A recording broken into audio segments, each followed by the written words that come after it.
Exodus, chapter 1. Now these are the names of the children of Israel, which came into Egypt. Every man and his household came with Jacob.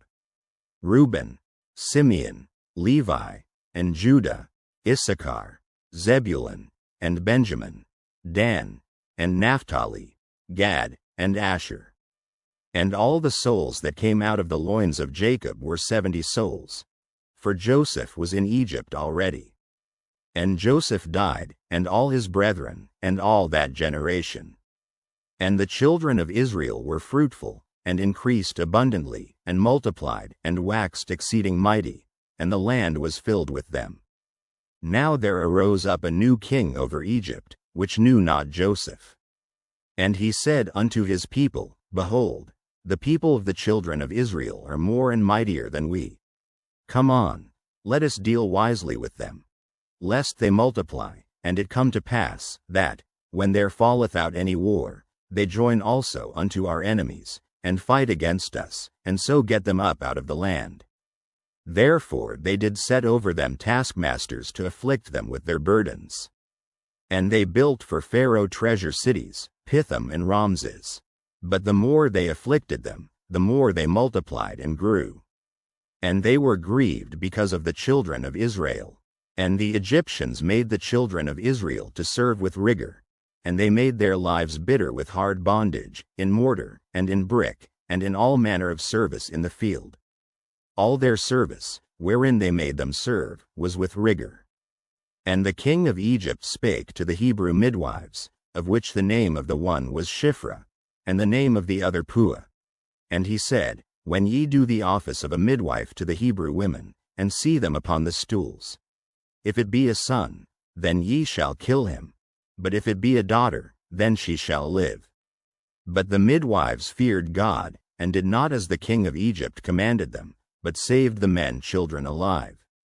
And the king of Egypt called for the midwives, and said unto them, Why have ye done this thing, and have saved the men children alive? And the midwives said unto Pharaoh, Because the Hebrew women are not as the Egyptian women, for they are lively, and are delivered ere the midwives come in unto them. Therefore God dealt well with the midwives, and the people multiplied, and waxed very mighty. And it came to pass, because the midwives feared God, that he made them houses. And Pharaoh charged all his people, saying, Every son that is born ye shall cast into the river, and every daughter ye shall save alive. Exodus, chapter 2. And there went a man of the house of Levi, and took to wife a daughter of Levi. And the woman conceived, and bare a son. And when she saw him that he was a goodly child, she hid him 3 months. And when she could not longer hide him, she took for him an ark of bulrushes, and daubed it with slime and with pitch, and put the child therein. And she laid it in the flags by the river's brink. And his sister stood afar off, to wit what would be done to him. And the daughter of Pharaoh came down to wash herself at the river, and her maidens walked along by the river's side. And when she saw the ark among the flags, she sent her maid to fetch it. And when she had opened it, she saw the child, and, behold, the babe wept. And she had compassion on him, and said, This is one of the Hebrews' children. Then said his sister to Pharaoh's daughter, Shall I go and call to thee a nurse of the Hebrew women, that she may nurse the child for thee? And Pharaoh's daughter said to her, Go. And the maid went and called the child's mother. And Pharaoh's daughter said unto her, Take this child away, and nurse it for me, and I will give thee thy wages. And the woman took the child, and nursed it. And the child grew, and she brought him unto Pharaoh's daughter, and he became her son. And she called his name Moses, and she said, Because I drew him out of the water.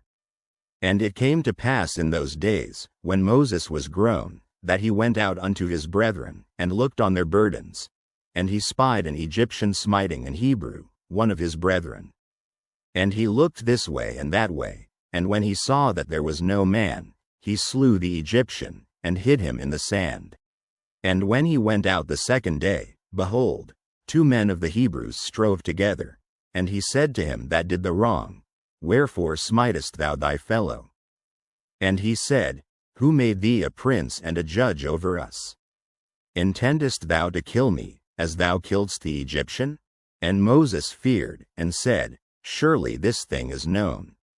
Now when Pharaoh heard this thing, he sought to slay Moses. But Moses fled from the face of Pharaoh, and dwelt in the land of Midian. And he sat down by a well. Now the priest of Midian had 7 daughters, and they came and drew water, and filled the troughs to water their father's flock. And the shepherds came and drove them away, but Moses stood up and helped them, and watered their flock. And when they came to Reuel their father, he said, How is it that ye are come so soon today? And they said, An Egyptian delivered us out of the hand of the shepherds, and also drew water enough for us, and watered the flock. And he said unto his daughters, And where is he? Why is it that ye have left the man? Call him, that he may eat bread. And Moses was content to dwell with the man, and he gave Moses Zipporah his daughter. And she bare him a son, and he called his name Gershom. For he said, I have been a stranger in a strange land. And it came to pass in process of time, that the king of Egypt died, and the children of Israel sighed by reason of the bondage, and they cried, and their cry came up unto God by reason of the bondage. And God heard their groaning, and God remembered his covenant with Abraham, with Isaac, and with Jacob. And God looked upon the children of Israel, and God had respect unto them. Exodus, chapter 3. Now Moses kept the flock of Jethro his father-in-law, the priest of Midian. And he led the flock to the backside of the desert, and came to the mountain of God, even to Horeb. And the angel of the Lord appeared unto him in a flame of fire out of the midst of a bush. And he looked, and, behold, the bush burned with fire, and the bush was not consumed.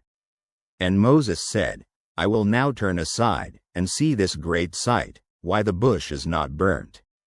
And when the Lord saw that he turned aside to see, God called unto him out of the midst of the bush, and said, Moses, Moses.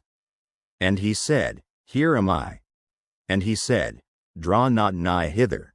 Put off thy shoes from off thy feet, for the place whereon thou standest is holy ground.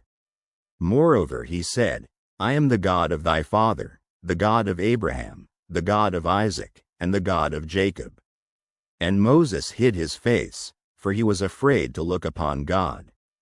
And the Lord said, I have surely seen the affliction of my people which are in Egypt, and have heard their cry by reason of their taskmasters, for I know their sorrows. And I am come down to deliver them out of the hand of the Egyptians, and to bring them up out of that land unto a good land and a large, unto a land flowing with milk and honey, unto the place of the Canaanites, and the Hittites, and the Amorites, and the Perizzites, and the Hivites, and the Jebusites. Now therefore, behold, the cry of the children of Israel is come unto me, and I have also seen the oppression wherewith the Egyptians oppress them. Come now therefore, and I will send thee unto Pharaoh, that thou mayest bring forth my people the children of Israel out of Egypt. And Moses said unto God, Who am I, that I should go unto Pharaoh, and that I should bring forth the children of Israel out of Egypt? And he said, Certainly I will be with thee, and this shall be a token unto thee, that I have sent thee. When thou hast brought forth the people out of Egypt, ye shall serve God upon this mountain. And Moses said unto God, Behold, when I come unto the children of Israel, and shall say unto them, The God of your fathers hath sent me unto you, and they shall say to me, What is his name? What shall I say unto them? And God said unto Moses, I am that I am. And he said, Thus shalt thou say unto the children of Israel, I am hath sent me unto you.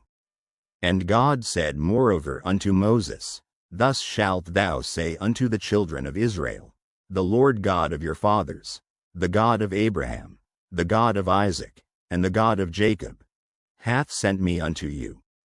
This is my name forever, and this is my memorial unto all generations. Go, and gather the elders of Israel together, and say unto them, The Lord God of your fathers, the God of Abraham, of Isaac, and of Jacob, appeared unto me, saying, I have surely visited you, and seen that which is done to you in Egypt.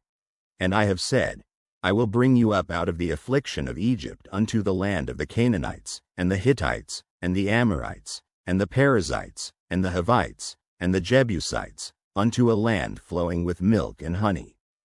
And they shall hearken to thy voice, and thou shalt come, thou and the elders of Israel, unto the king of Egypt. And ye shall say unto him, The Lord God of the Hebrews hath met with us.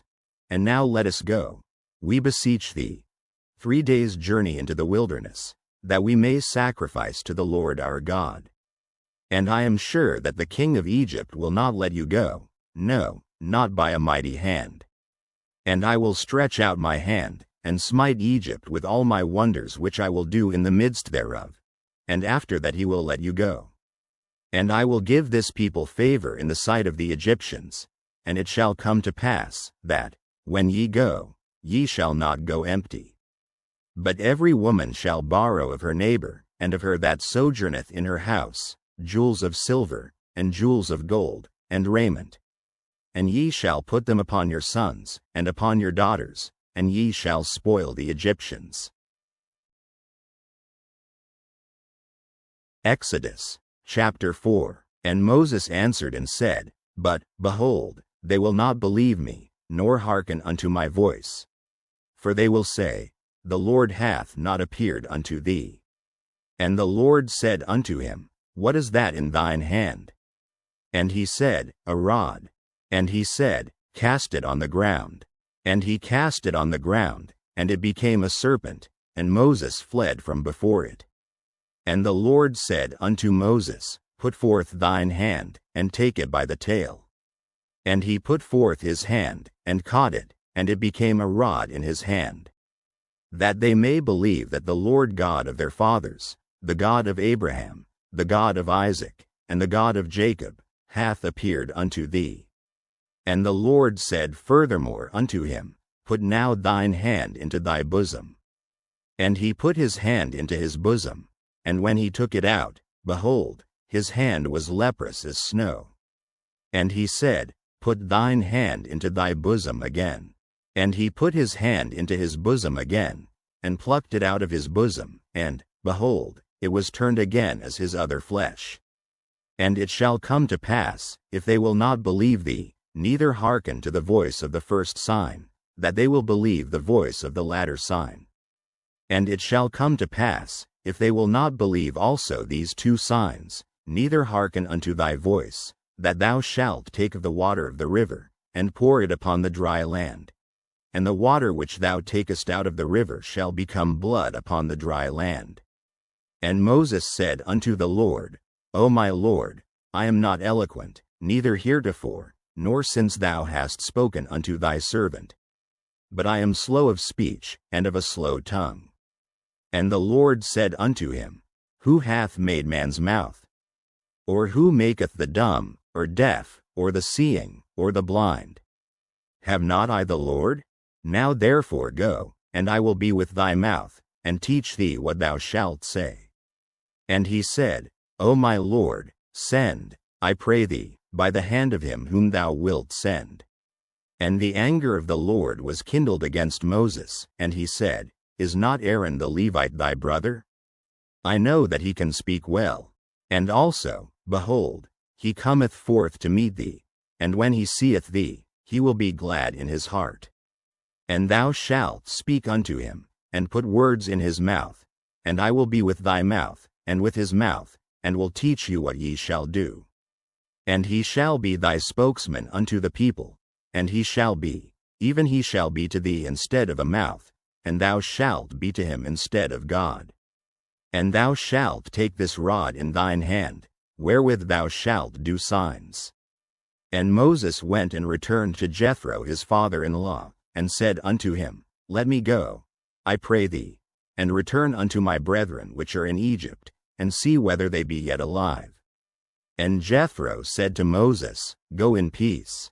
And the Lord said unto Moses in Midian, Go, return into Egypt, for all the men are dead which sought thy life. And Moses took his wife and his sons, and set them upon an ass, and he returned to the land of Egypt. And Moses took the rod of God in his hand. And the Lord said unto Moses, When thou goest to return into Egypt, see that thou do all those wonders before Pharaoh, which I have put in thine hand. But I will harden his heart, that he shall not let the people go.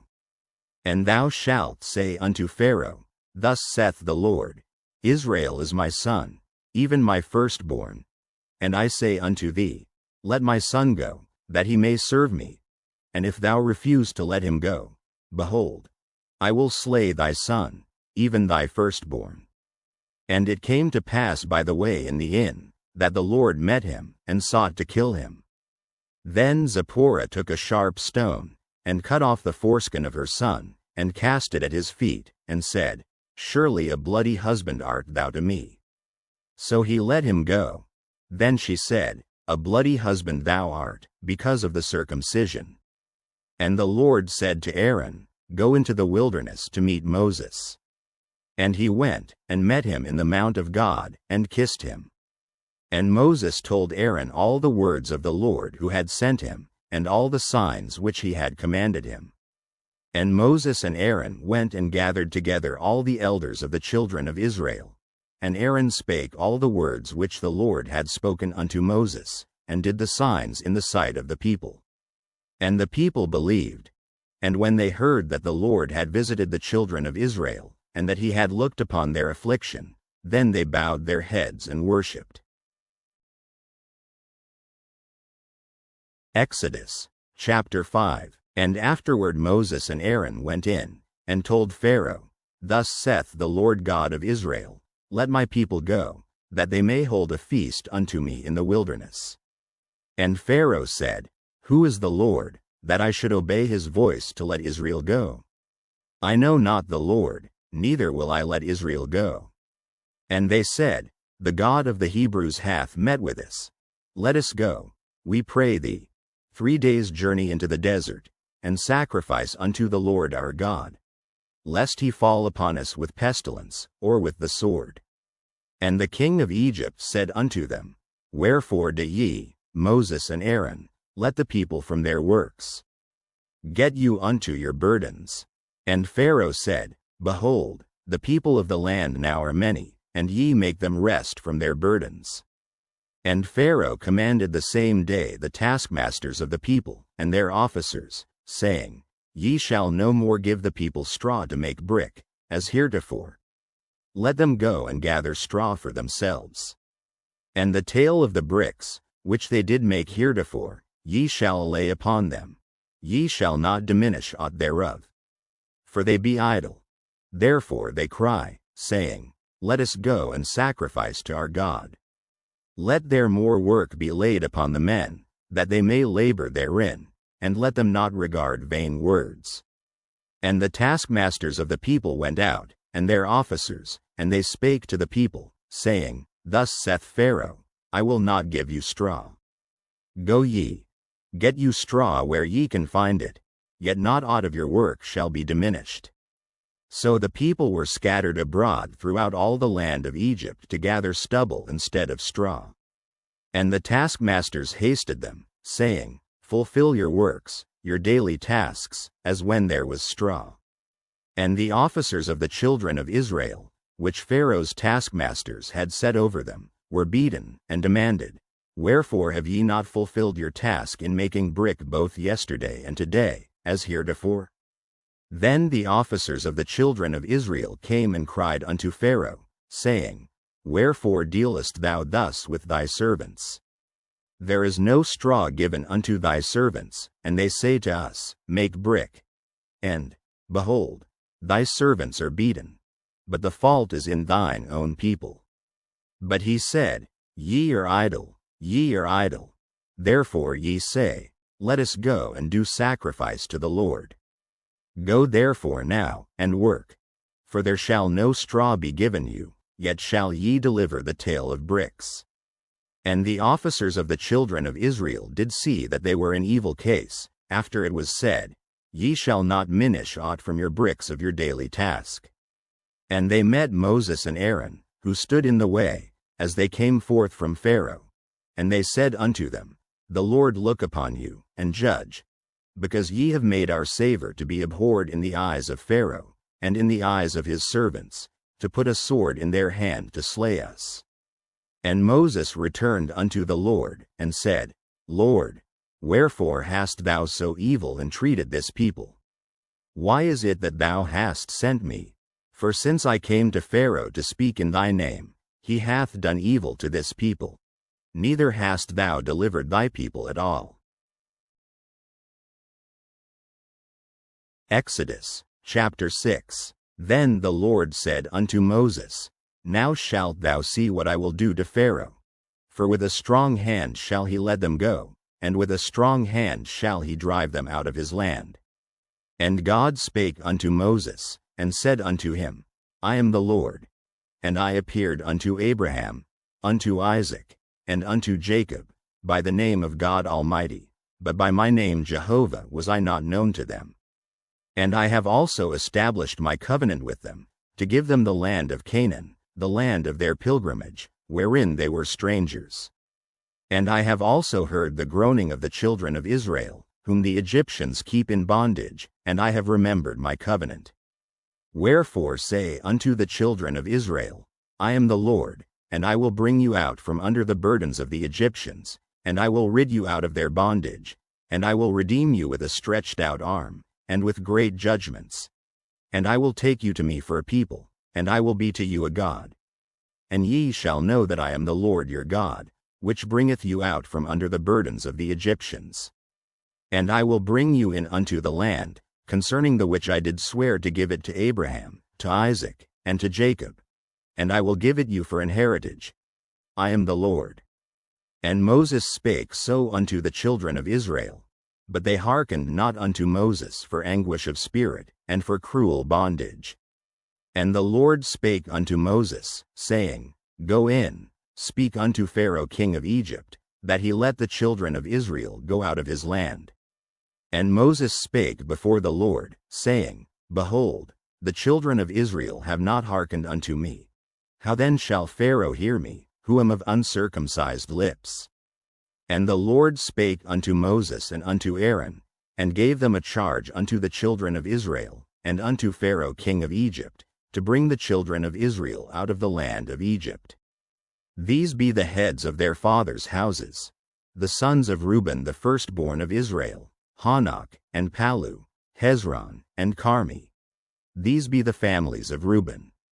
And the sons of Simeon, Jemuel, and Jamin, and Ohad, and Jachin, and Zohar, and Shaul the son of a Canaanitish woman.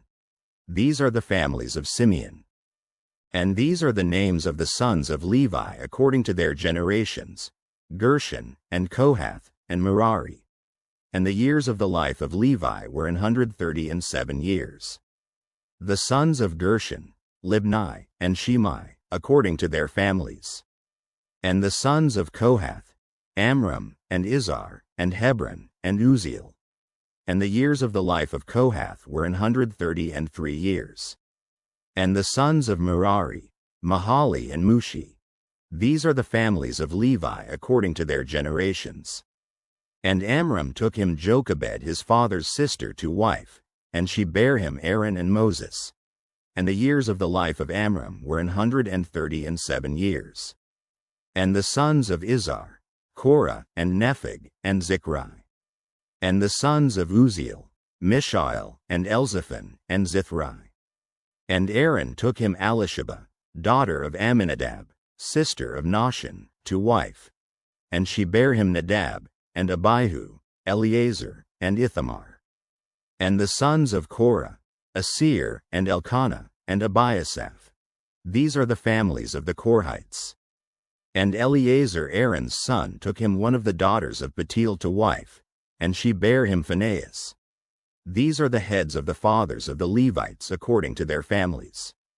These are that Aaron and Moses, to whom the Lord said, Bring out the children of Israel from the land of Egypt according to their armies. These are they which spake to Pharaoh king of Egypt, to bring out the children of Israel from Egypt. These are that Moses and Aaron.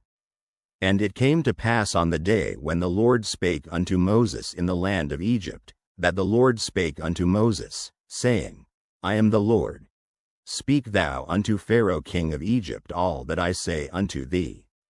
And Moses said before the Lord, Behold, I am of uncircumcised lips, and how shall Pharaoh hearken unto me? Exodus chapter 7. And the Lord said unto Moses, See, I have made thee a god to Pharaoh, and Aaron thy brother shall be thy prophet. Thou shalt speak all that I command thee, and Aaron thy brother shall speak unto Pharaoh, that he send the children of Israel out of his land. And I will harden Pharaoh's heart, and multiply my signs and my wonders in the land of Egypt. But Pharaoh shall not hearken unto you, that I may lay my hand upon Egypt, and bring forth mine armies, and my people the children of Israel, out of the land of Egypt by great judgments. And the Egyptians shall know that I am the Lord, when I stretch forth mine hand upon Egypt, and bring out the children of Israel from among them. And Moses and Aaron did as the Lord commanded them, so did they. And Moses was 80 years old, and Aaron 83 years old, when they spake unto Pharaoh. And the Lord spake unto Moses and unto Aaron, saying, When Pharaoh shall speak unto you, saying, Show a miracle for you, then thou shalt say unto Aaron, Take thy rod, and cast it before Pharaoh, and it shall become a serpent. And Moses and Aaron went in unto Pharaoh, and they did so as the Lord had commanded.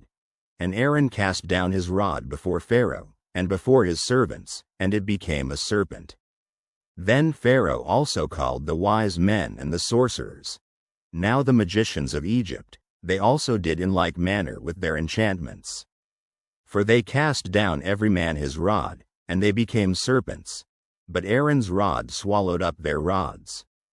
And he hardened Pharaoh's heart, that he hearkened not unto them, as the Lord had said.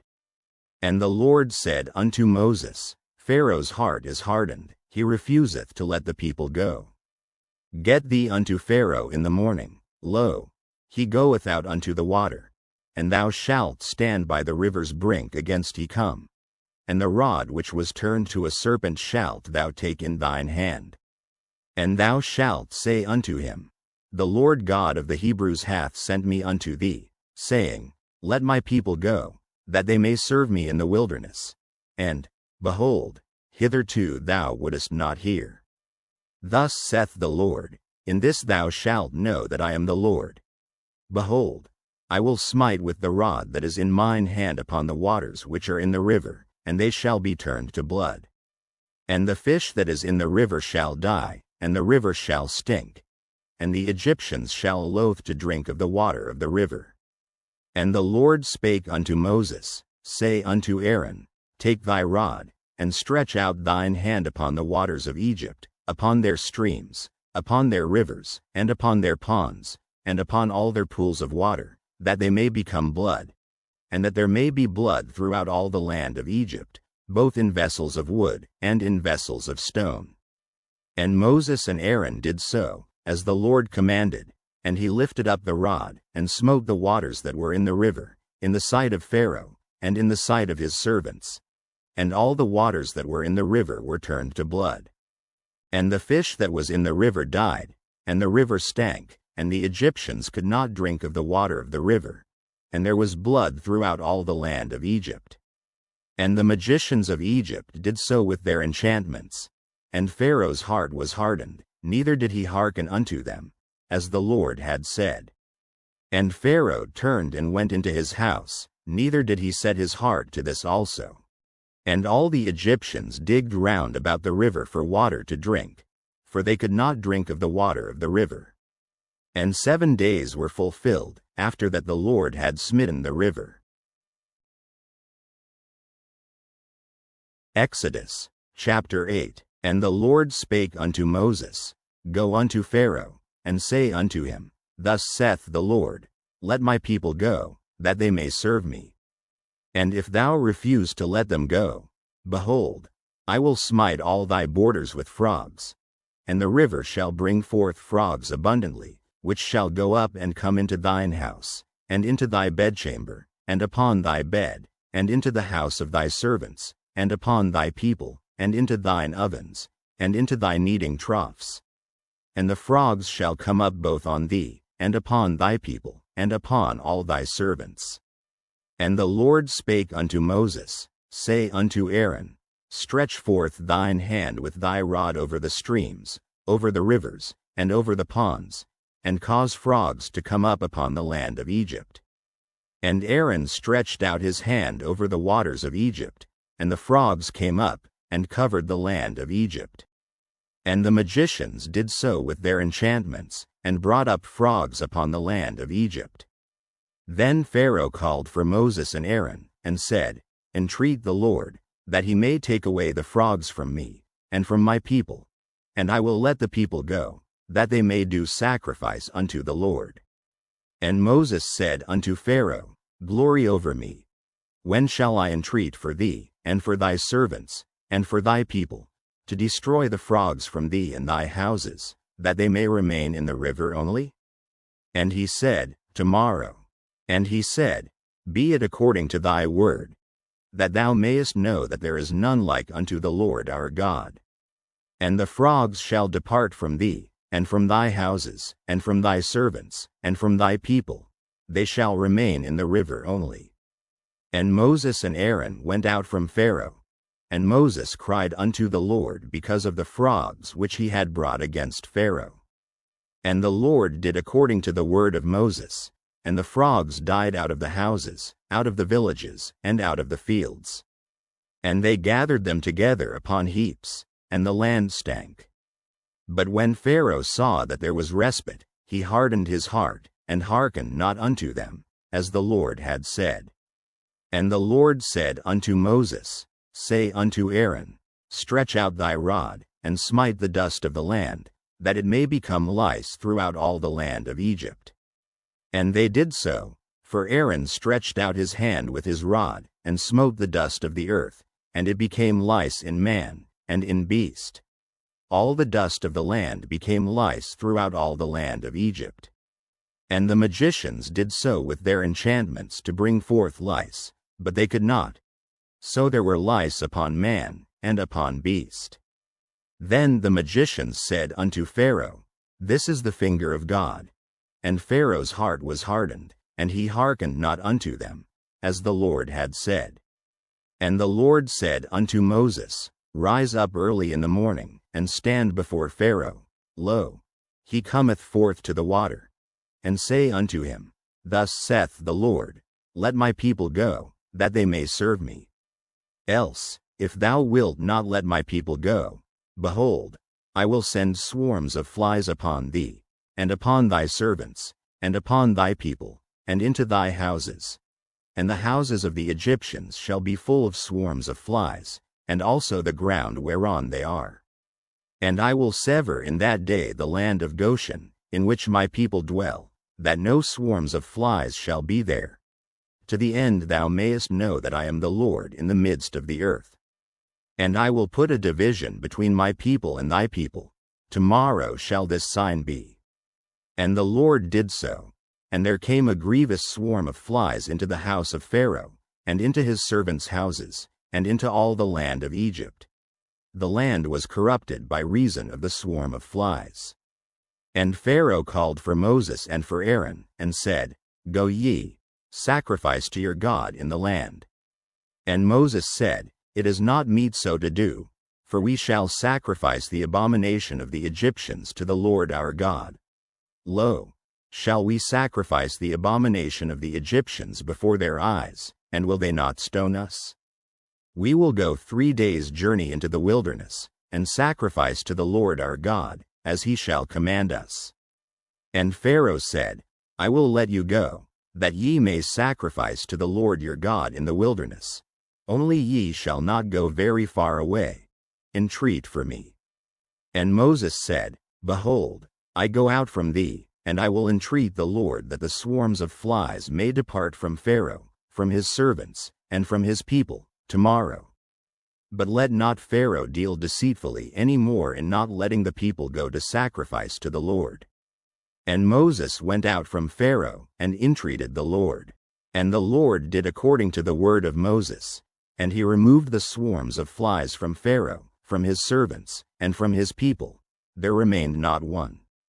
And Pharaoh hardened his heart at this time also, neither would he let the people go. Exodus chapter 9. Then the Lord said unto Moses, Go in unto Pharaoh, and tell him, Thus saith the Lord God of the Hebrews, Let my people go, that they may serve me.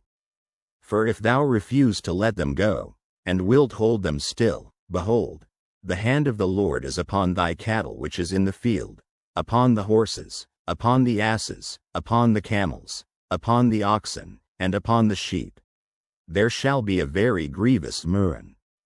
And the Lord shall sever between the cattle of Israel and the cattle of Egypt, and there shall nothing die of all that is the children's of Israel. And the Lord appointed a set time, saying, Tomorrow the Lord shall do this thing in the land. And the Lord did that thing on the morrow, and all the cattle of Egypt died, but of the cattle of the children of Israel died not one. And Pharaoh sent, and, behold, there was not one of the cattle of the Israelites dead. And the heart of Pharaoh was hardened, and he did not let the people go. And the Lord said unto Moses and unto Aaron, Take to you handfuls of ashes of the furnace, and let Moses sprinkle it toward the heaven in the sight of Pharaoh. And it shall become small dust in all the land of Egypt, and shall be a boil breaking forth with blains upon man, and upon beast, throughout all the land of Egypt. And they took ashes of the furnace, and stood before Pharaoh, and Moses sprinkled it up toward heaven, and it became a boil breaking forth with blains upon man, and upon beast. And the magicians could not stand before Moses because of the boils, for the boil was upon the magicians, and upon all the Egyptians. And the Lord hardened the heart of Pharaoh, and he hearkened not unto them, as the Lord had spoken unto Moses. And the Lord said unto Moses, Rise up early in the morning, and stand before Pharaoh, and say unto him, Thus saith the Lord God of the Hebrews, Let my people go, that they may serve me. For I will at this time send all my plagues upon thine heart, and upon thy servants, and upon thy people, that thou mayest know that there is none like me in all the earth. For now I will stretch out my hand, that I may smite thee and thy people with pestilence, and thou shalt be cut off from the earth. And in very deed for this cause have I raised thee up, for to show in thee my power, and that my name may be declared throughout all the earth. As yet exaltest thou thyself against my people, that thou wilt not let them go? Behold, tomorrow about this time I will cause it to rain a very grievous hail, such as hath not been in Egypt since the foundation thereof even until now.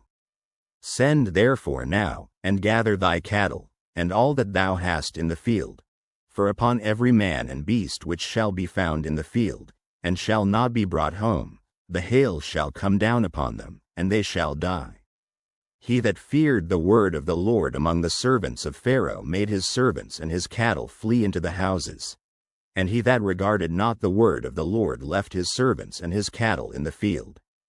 And the Lord said unto Moses, Stretch forth thine hand toward heaven, that there may be hail in all the land of Egypt, upon man, and upon beast, and upon every herb of the field, throughout the land of Egypt. And Moses stretched forth his rod toward heaven, and the Lord sent thunder and hail, and the fire ran along upon the ground, and the Lord rained hail upon the land of Egypt. So there was hail, and fire mingled with the hail, very grievous, such as there was none like it in all the land of Egypt since it became a nation. And the hail smote throughout all the land of Egypt all that was in the field, both man and beast. And the hail smote every herb of the field, and brake every tree of the field. Only in the land of Goshen, where the children of Israel were, was there no hail. And Pharaoh sent, and called for Moses and Aaron, and said unto them, I have sinned this time. The Lord is righteous, and I and my people are wicked. Entreat the Lord, for it is enough, that there be no more mighty thunderings and hail, and I will let you go, and ye shall stay no longer. And Moses said unto him, As soon as I am gone out of the city, I will spread abroad my hands unto the Lord. And the thunder shall cease, neither shall there be any more hail, that thou mayest know how that the earth is the Lord's. But as for thee and thy servants, I know that ye will not yet fear the Lord God. And the flax and the barley was smitten, for the barley was in the ear, and the flax was bold. But the wheat and the rye were not smitten, for they were not grown up. And Moses went out of the city from Pharaoh, and spread abroad his hands unto the Lord. And the thunders and hail ceased, and the rain was not poured upon the earth. And when Pharaoh saw that the rain and the hail and the thunders were ceased, he sinned yet more, and hardened his heart, he and his servants. And the heart of Pharaoh was hardened, neither would he let the children of Israel go, as the Lord had spoken by Moses. Exodus chapter 10. And the Lord said unto Moses, Go in unto Pharaoh, for I have hardened his heart, and the heart of his servants, that I might show these my signs before him, and that thou mayest tell in the ears of thy son, and of thy son's son, what things I have wrought in Egypt, and my signs which I have done among them, that ye may know how that I am the Lord. And Moses and Aaron came in unto Pharaoh, and said unto him, Thus saith the Lord God of the Hebrews, How long wilt thou refuse to humble thyself before me? Let my people go, that they may serve me. Else, if thou refuse to let my people go, behold, tomorrow will I bring the locusts into thy coast. And they shall cover the face of the earth, that one cannot be able to see the earth. And they shall eat the residue of that which is escaped, which remaineth unto you from the hail, and shall eat every tree which groweth for you out of the field. And they shall fill thy houses, and the houses of all thy servants, and the houses of all the Egyptians, which neither thy fathers, nor thy fathers' fathers have seen, since the day that they were upon the earth unto this day. And he turned himself, and went out from Pharaoh. And Pharaoh's servants said unto him, How long shall this man be a snare unto us? Let the men go, that they may serve the Lord their God. Knowest thou not yet that Egypt is destroyed? And Moses and Aaron were brought again unto Pharaoh, and he said unto them, Go, serve the Lord your God. But who are they that shall go? And Moses said, We will go with our young and with our old, with our sons and with our daughters, with our flocks and with our herds will we go. For we must hold a feast unto the Lord. And he said unto them, Let the Lord be so with you, as I will let you go, and your little ones. Look to it, for evil is before you. Not so. Go now ye that are men, and serve the Lord, for that ye did desire. And they were driven out from Pharaoh's presence. And the Lord said unto Moses, Stretch out thine hand over the land of Egypt for the locusts, that they may come up upon the land of Egypt, and eat every herb of the land, even all that the hail hath left. And Moses stretched forth his rod over the land of Egypt, and the Lord brought an east wind upon the land all that day, and all that night, and when it was morning, the east wind brought the locusts. And the locusts went up over all the land of Egypt, and rested in all the coasts of Egypt. Very grievous were they. Before them there were no such locusts as they, neither after them shall be such. For they covered the face of the whole earth, so that the land was darkened, and they did eat every herb of the land, and all the fruit of the trees which the hail had left, and there remained not any green thing in the trees, or in the herbs of the field, through all the land of Egypt. Then Pharaoh called for Moses and Aaron in haste, and he said, I have sinned against the Lord your God, and against you. Now therefore forgive, I pray thee, my sin only this once, and entreat the Lord your God, that he may take away from me this death only. And he went out from Pharaoh, and entreated the Lord. And the Lord turned a mighty strong west wind, which took away the locusts, and cast them into the Red Sea. There remained not one locust in all the coasts of Egypt. But the Lord hardened Pharaoh's heart, so that he would not let the children of Israel go. And the Lord said unto Moses, Stretch out thine hand toward heaven, that there may be darkness over the land of Egypt, even darkness which may be felt. And Moses stretched forth his hand toward heaven, and there was a thick darkness in all the land of Egypt 3 days. They saw not one another, neither rose any from his place for 3 days. But all the children of Israel had light in their dwellings. And Pharaoh called unto Moses, and said, Go ye, serve the Lord. Only let your flocks and your herds be stayed. Let your little ones also go with you. And Moses said, Thou must give us also sacrifices and burnt offerings, that we may sacrifice unto the Lord our God. Our cattle also shall go with us. There shall not an hoof be left behind, for thereof must we take to serve the Lord our God. And we know not with what we must serve the Lord, until we come thither. But the Lord hardened Pharaoh's heart, and he would not let them go. And Pharaoh said unto him, Get thee from me, take heed to thyself, see my face no more. For in that day thou seest my face thou shalt die. And Moses said, Thou hast spoken well, I will see thy face again no more. Exodus, chapter 11. And the Lord said unto Moses, Yet will I bring one plague more upon Pharaoh, and upon Egypt. Afterwards he will let you go hence.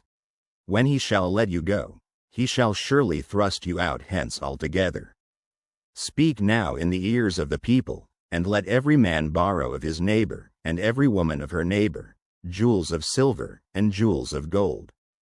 And the Lord gave the people favor in the sight of the Egyptians. Moreover, the man Moses was very great in the land of Egypt, in the sight of Pharaoh's servants, and in the sight of the people. And Moses said, Thus saith the Lord, About midnight will I go out into the midst of Egypt, and all the firstborn in the land of Egypt shall die, from the firstborn of Pharaoh that sitteth upon his throne, even unto the firstborn of the maidservant that is behind the mill, and all the firstborn of beasts. And there shall be a great cry throughout all the land of Egypt, such as there was none like it, nor shall be like it any more. But against any of the children of Israel shall not a dog move his tongue, against man or beast. That ye may know how that the Lord doth put a difference between the Egyptians and Israel. And all these thy servants shall come down unto me, and bow down themselves unto me, saying, Get thee out, and all the people that follow thee, and after that I will go out. And he went out from Pharaoh in a great anger. And the Lord said unto Moses, Pharaoh shall not hearken unto you, that my wonders may be multiplied in the land of Egypt. And Moses and Aaron did all these wonders before Pharaoh, and the Lord hardened Pharaoh's heart, so that he would not let the children of Israel go out of his land. Exodus, chapter 12. And the Lord spake unto Moses and Aaron in the land of Egypt, saying, This month shall be unto you the beginning of months, it shall be the first month of the year to you. Speak ye unto all the congregation of Israel, saying, In the 10th day of this month they shall take to them every man a lamb, according to the house of their fathers, a lamb for an house. And if the household be too little for the lamb, let him and his neighbor next unto his house take it according to the number of the souls. Every man according to his eating shall make your count for the lamb. Your lamb shall be without blemish, a male of the first year. Ye shall take it out from the sheep, or from the goats, and ye shall keep it up until the 14th day of the same month, and the whole assembly of the congregation of Israel shall kill it in the evening. And they shall take of the blood, and strike it on the 2 side posts and on the upper door post of the houses, wherein they shall eat it.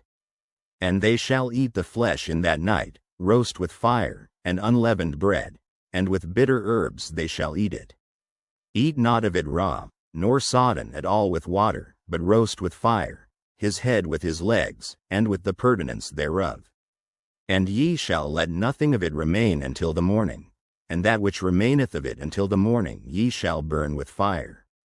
And thus shall ye eat it, with your loins girded, your shoes on your feet, and your staff in your hand, and ye shall eat it in haste. It is the Lord's Passover.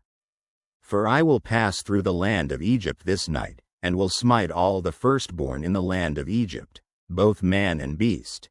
And against all the gods of Egypt I will execute judgment. I am the Lord. And the blood shall be to you for a token upon the houses where ye are. And when I see the blood, I will pass over you, and the plague shall not be upon you to destroy you, when I smite the land of Egypt.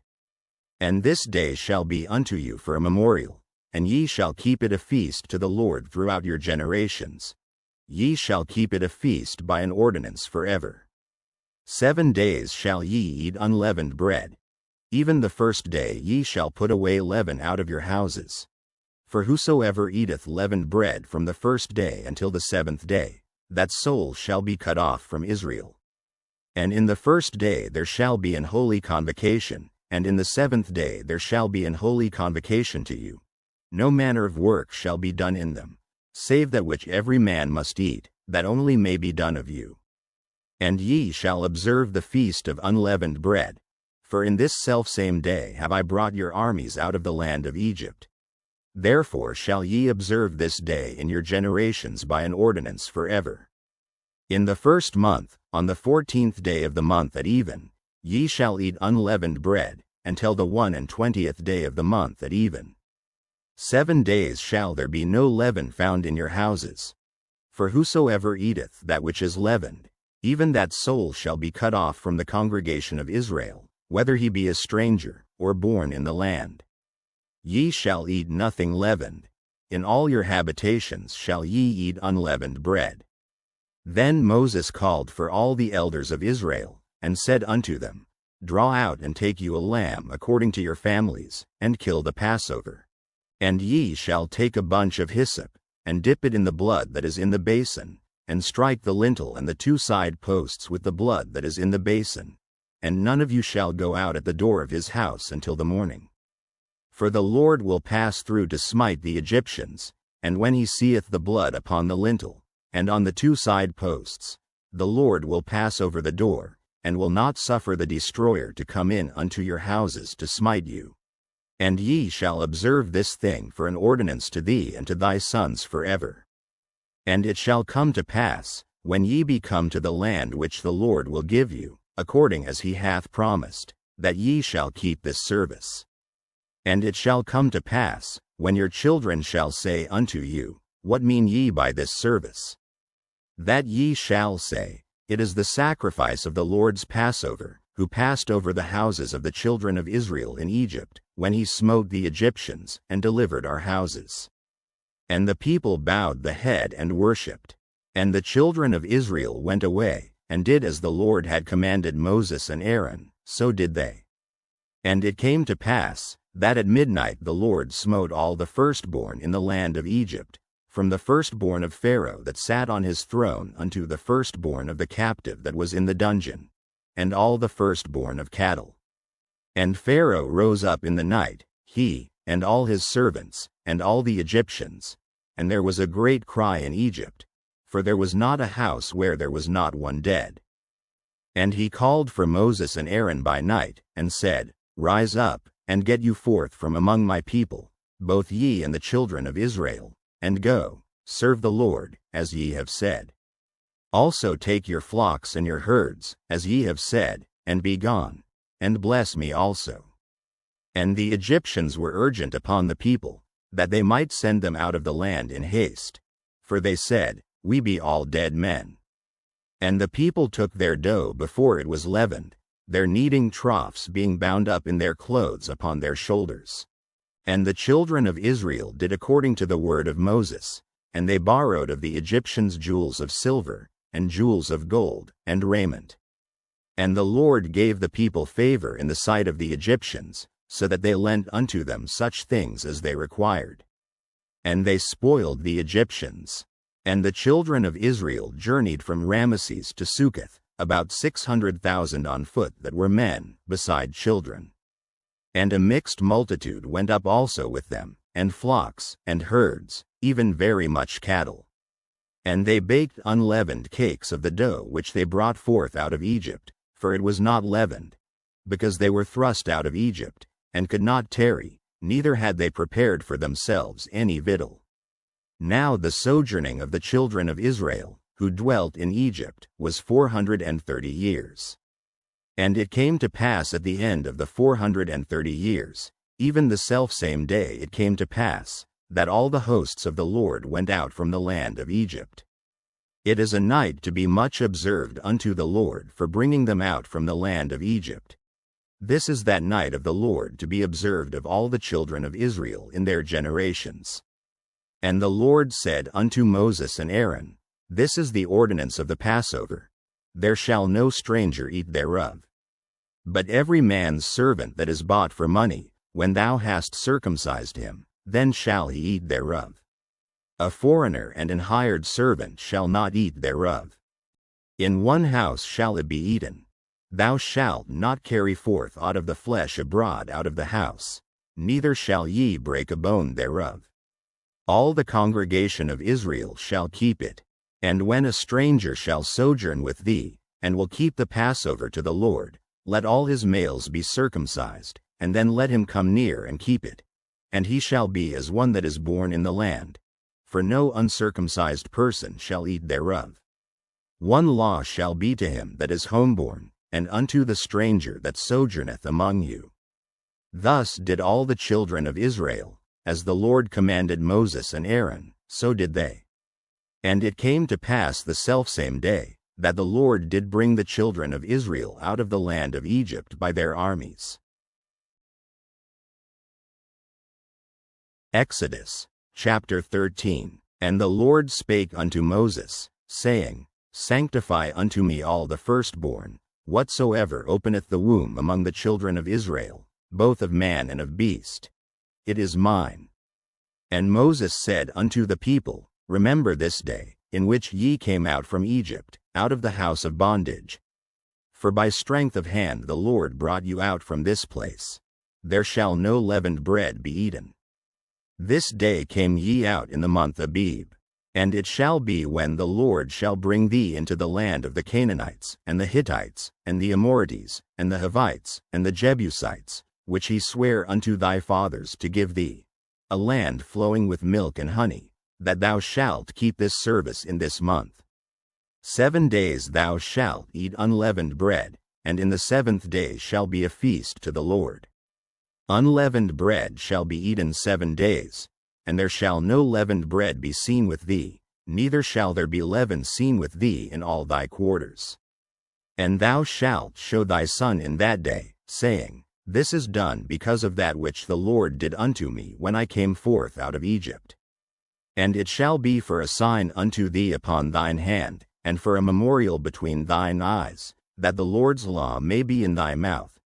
For with a strong hand hath the Lord brought thee out of Egypt. Thou shalt therefore keep this ordinance in his season from year to year. And it shall be when the Lord shall bring thee into the land of the Canaanites, as he sware unto thee and to thy fathers, and shall give it thee, that thou shalt set apart unto the Lord all that openeth the matrix, and every firstling that cometh of a beast which thou hast. The males shall be the Lord's. And every firstling of an ass thou shalt redeem with a lamb, and if thou wilt not redeem it, then thou shalt break his neck. And all the firstborn of man among thy children shalt thou redeem. And it shall be when thy son asketh thee in time to come, saying, What is this? That thou shalt say unto him, By strength of hand the Lord brought us out from Egypt, from the house of bondage. And it came to pass, when Pharaoh would hardly let us go, that the Lord slew all the firstborn in the land of Egypt, both the firstborn of man, and the firstborn of beast. Therefore I sacrifice to the Lord all that openeth the matrix, being males. But all the firstborn of my children I redeem. And it shall be for a token upon thine hand, and for frontlets between thine eyes. For by strength of hand the Lord brought us forth out of Egypt. And it came to pass, when Pharaoh had let the people go, that God led them not through the way of the land of the Philistines, although that was near. For God said, Lest peradventure the people repent when they see war, and they return to Egypt. But God led the people about, through the way of the wilderness of the Red Sea. and the children of Israel went up harnessed out of the land of Egypt. And Moses took the bones of Joseph with him, for he had straitly sworn the children of Israel, saying, God will surely visit you, and ye shall carry up my bones away hence with you. And they took their journey from Succoth, and encamped in Etham, in the edge of the wilderness. And the Lord went before them by day in a pillar of a cloud, to lead them the way, and by night in a pillar of fire, to give them light, to go by day and night.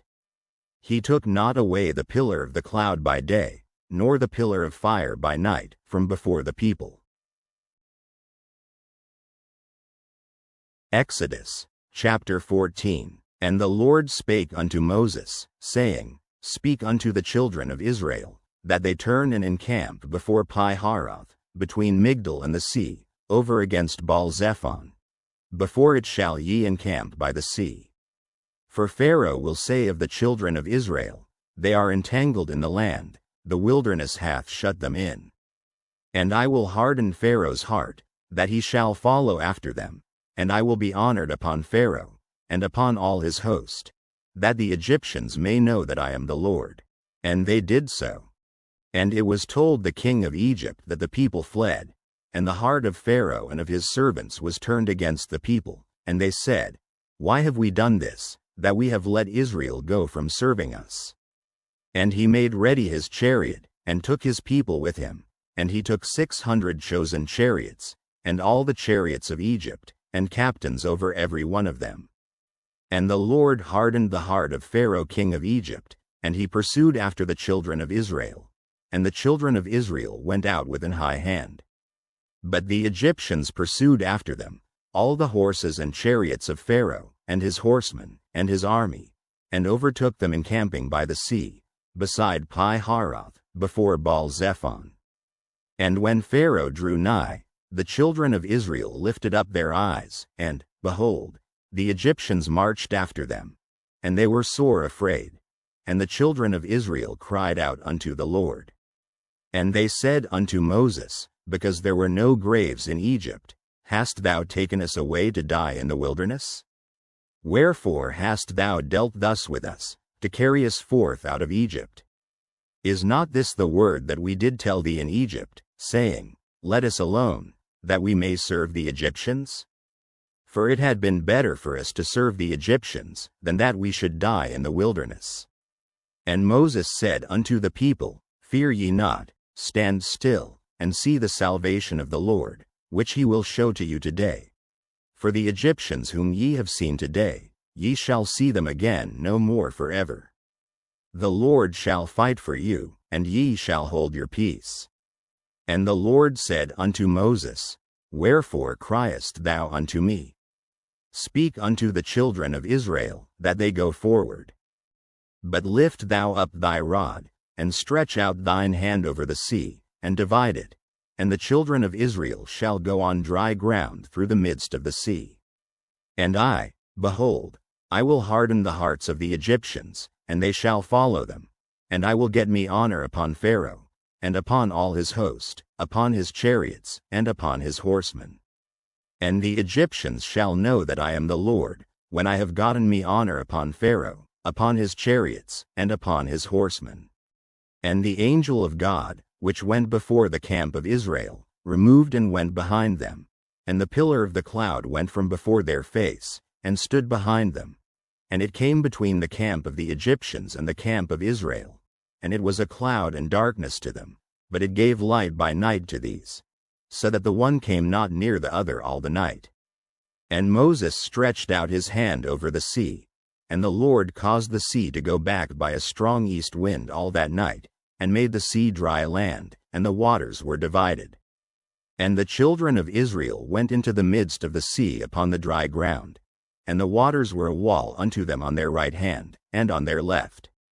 And the Egyptians pursued, and went in after them to the midst of the sea, even all Pharaoh's horses, his chariots, and his horsemen. And it came to pass, that in the morning watch the Lord looked unto the host of the Egyptians through the pillar of fire and of the cloud, and troubled the host of the Egyptians, and took off their chariot wheels, that they drave them heavily. So that the Egyptians said, Let us flee from the face of Israel, for the Lord fighteth for them against the Egyptians.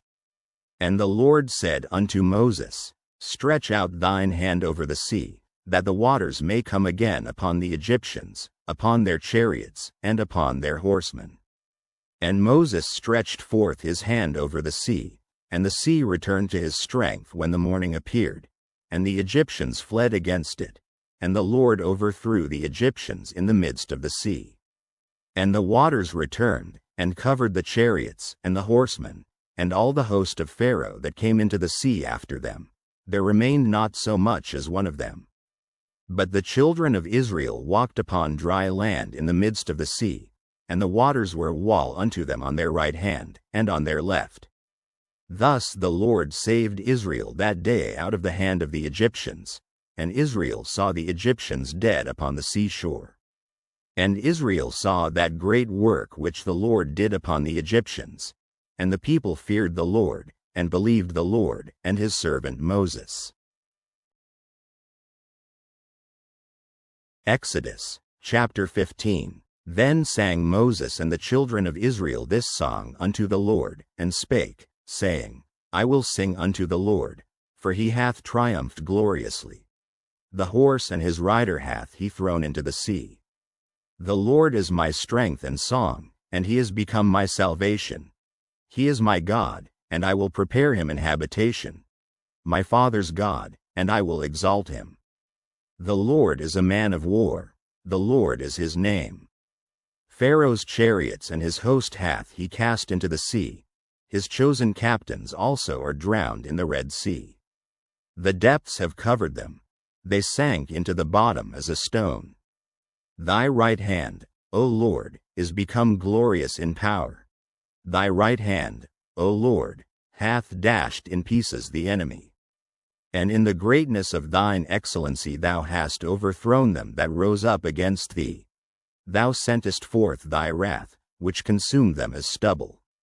And with the blast of thy nostrils the waters were gathered together, the floods stood upright as an heap, and the depths were congealed in the heart of the sea. The enemy said, I will pursue, I will overtake, I will divide the spoil. My lust shall be satisfied upon them. I will draw my sword, my hand shall destroy them. Thou didst blow with thy wind, the sea covered them. They sank as lead in the mighty waters. Who is like unto thee, O Lord, among the gods? Who is like thee, glorious in holiness, fearful in praises, doing wonders? Thou stretchedst out thy right hand, the earth swallowed them. Thou in thy mercy hast led forth the people which thou hast redeemed. Thou hast guided them in thy strength unto thy holy habitation. The people shall hear, and be afraid. Sorrow shall take hold on the inhabitants of Palestina. Then the dukes of Edom shall be amazed. The mighty men of Moab, trembling shall take hold upon them. All the inhabitants of Canaan shall melt away. Fear and dread shall fall upon them. By the greatness of thine arm they shall be as still as a stone. Till thy people pass over, O Lord, till the people pass over, which thou hast purchased. Thou shalt bring them in, and plant them in the mountain of thine inheritance, in the place, O Lord, which thou hast made for thee to dwell in the sanctuary, O Lord, which thy hands have established. The Lord shall reign forever and ever. For the horse of Pharaoh went in with his chariots and with his horsemen into the sea, and the Lord brought again the waters of the sea upon them. But the children of Israel went on dry land in the midst of the sea. And Miriam the prophetess, the sister of Aaron, took a timbrel in her hand, and all the women went out after her with timbrels and with dances. And Miriam answered them, Sing ye to the Lord, for he hath triumphed gloriously. The horse and his rider hath he thrown into the sea. So Moses brought Israel from the Red Sea, and they went out into the wilderness of Shur. And they went 3 days in the wilderness, and found no water. And when they came to Marah, they could not drink of the waters of Marah, for they were bitter. Therefore the name of it was called Marah. And the people murmured against Moses, saying, What shall we drink? And he cried unto the Lord. And the Lord showed him a tree, which when he had cast into the waters were made sweet. There he made for them a statute and an ordinance, and there he proved them, and said, If thou wilt diligently hearken to the voice of the Lord thy God, and wilt do that which is right in his sight, and wilt give ear to his commandments, and keep all his statutes, I will put none of these diseases upon thee, which I have brought upon the Egyptians. For I am the Lord that healeth thee. And they came to A.R.M., where were 12 wells of water, and 70 palm trees, and they encamped there by the waters. Exodus, chapter 16. And they took their journey from A.R.M., and all the congregation of the children of Israel came unto the wilderness of Sin, which is between A.R.M. and Sinai, on the 15th day of the 2nd month after their departing out of the land of Egypt. And the whole congregation of the children of Israel murmured against Moses and Aaron in the wilderness. And the children of Israel said unto them, Would to God we had died by the hand of the Lord in the land of Egypt, when we sat by the flesh pots, and when we did eat bread to the full. For ye have brought us forth into this wilderness, to kill this whole assembly with hunger. Then said the Lord unto Moses, Behold, I will rain bread from heaven for you, and the people shall go out and gather a certain rate every day, that I may prove them, whether they will walk in my law or no. And it shall come to pass, that on the 6th day they shall prepare that which they bring in, and it shall be twice as much as they gather daily. And Moses and Aaron said unto all the children of Israel, At even, then ye shall know that the Lord hath brought you out from the land of Egypt. And in the morning, then ye shall see the glory of the Lord, for that he heareth your murmurings against the Lord. And what are we, that ye murmur against us? And Moses said, This shall be, when the Lord shall give you in the evening flesh to eat, and in the morning bread to the full. For that the Lord heareth your murmurings which ye murmur against him. And what are we? Your murmurings are not against us, but against the Lord. And Moses spake unto Aaron, Say unto all the congregation of the children of Israel, Come near before the Lord, for he hath heard your murmurings. And it came to pass, as Aaron spake unto the whole congregation of the children of Israel, that they looked toward the wilderness, and, behold, the glory of the Lord appeared in the cloud. And the Lord spake unto Moses, saying, I have heard the murmurings of the children of Israel. Speak unto them, saying, At even ye shall eat flesh, and in the morning ye shall be filled with bread, and ye shall know that I am the Lord your God. And it came to pass, that at even the quails came up, and covered the camp, and in the morning the dew lay round about the host. And when the dew that lay was gone up, behold, upon the face of the wilderness there lay a small round thing, as small as the hoar frost on the ground. And when the children of Israel saw it, they said one to another, It is manna. For they wist not what it was. And Moses said unto them, This is the bread which the Lord hath given you to eat. This is the thing which the Lord hath commanded. Gather of it every man according to his eating, an omer for every man, according to the number of your persons. Take ye every man for them which are in his tents. And the children of Israel did so, and gathered, some more, some less. And when they did mete it with an omer, he that gathered much had nothing over, and he that gathered little had no lack. They gathered every man according to his eating. And Moses said, Let no man leave of it till the morning. Notwithstanding they hearkened not unto Moses. But some of them left of it until the morning, and it bred worms, and stank. And Moses was wroth with them. And they gathered it every morning, every man according to his eating, and when the sun waxed hot, it melted.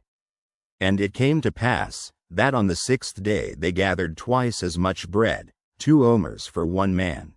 And all the rulers of the congregation came and told Moses. And he said unto them, This is that which the Lord hath said, Tomorrow is the rest of the holy Sabbath unto the Lord. Bake that which ye will bake today, and seethe that ye will seethe, and that which remaineth over lay up for you to be kept until the morning.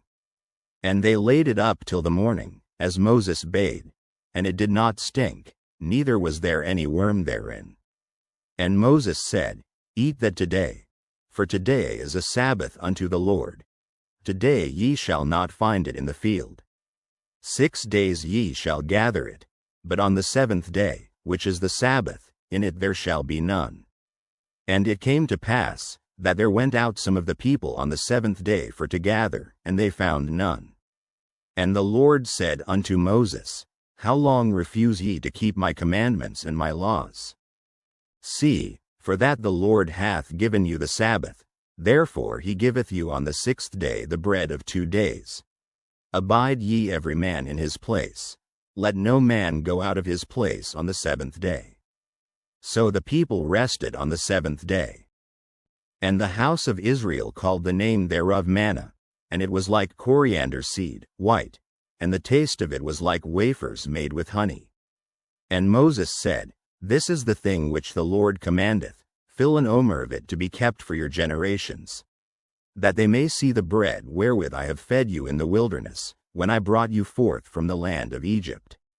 And Moses said unto Aaron, Take a pot, and put an omer full of manna therein, and lay it up before the Lord, to be kept for your generations. As the Lord commanded Moses, so Aaron laid it up before the testimony, to be kept. And the children of Israel did eat manna 40 years, until they came to a land inhabited. They did eat manna, until they came unto the borders of the land of Canaan. Now an omer is the 10th part of an ephah. Exodus, chapter 17. And all the congregation of the children of Israel journeyed from the wilderness of Sin, after their journeys, according to the commandment of the Lord, and pitched in Rephidim. And there was no water for the people to drink. Wherefore the people did chide with Moses, and said, Give us water that we may drink. And Moses said unto them, Why chide ye with me? Wherefore do ye tempt the Lord?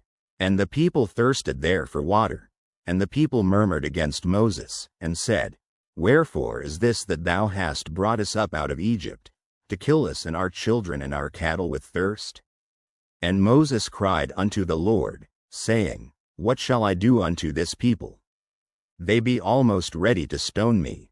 And the Lord said unto Moses, Go on before the people, and take with thee of the elders of Israel, and thy rod, wherewith thou smotest the river, take in thine hand, and go. Behold, I will stand before thee there upon the rock in Horeb, and thou shalt smite the rock, and there shall come water out of it, that the people may drink. And Moses did so in the sight of the elders of Israel. And he called the name of the place Massah and Meribah, because of the chiding of the children of Israel, and because they tempted the Lord, saying, Is the Lord among us, or not? Then came Amalek, and fought with Israel in Rephidim. And Moses said unto Joshua, Choose us out men, and go out, fight with Amalek. Tomorrow I will stand on the top of the hill with the rod of God in mine hand.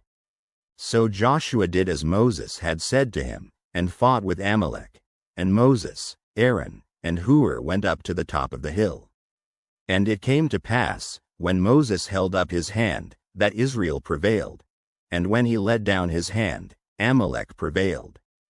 But Moses' hands were heavy, and they took a stone, and put it under him, and he sat thereon. And Aaron and Hur stayed up his hands, the one on the one side, and the other on the other side. And his hands were steady until the going down of the sun. And Joshua discomfited Amalek and his people with the edge of the sword.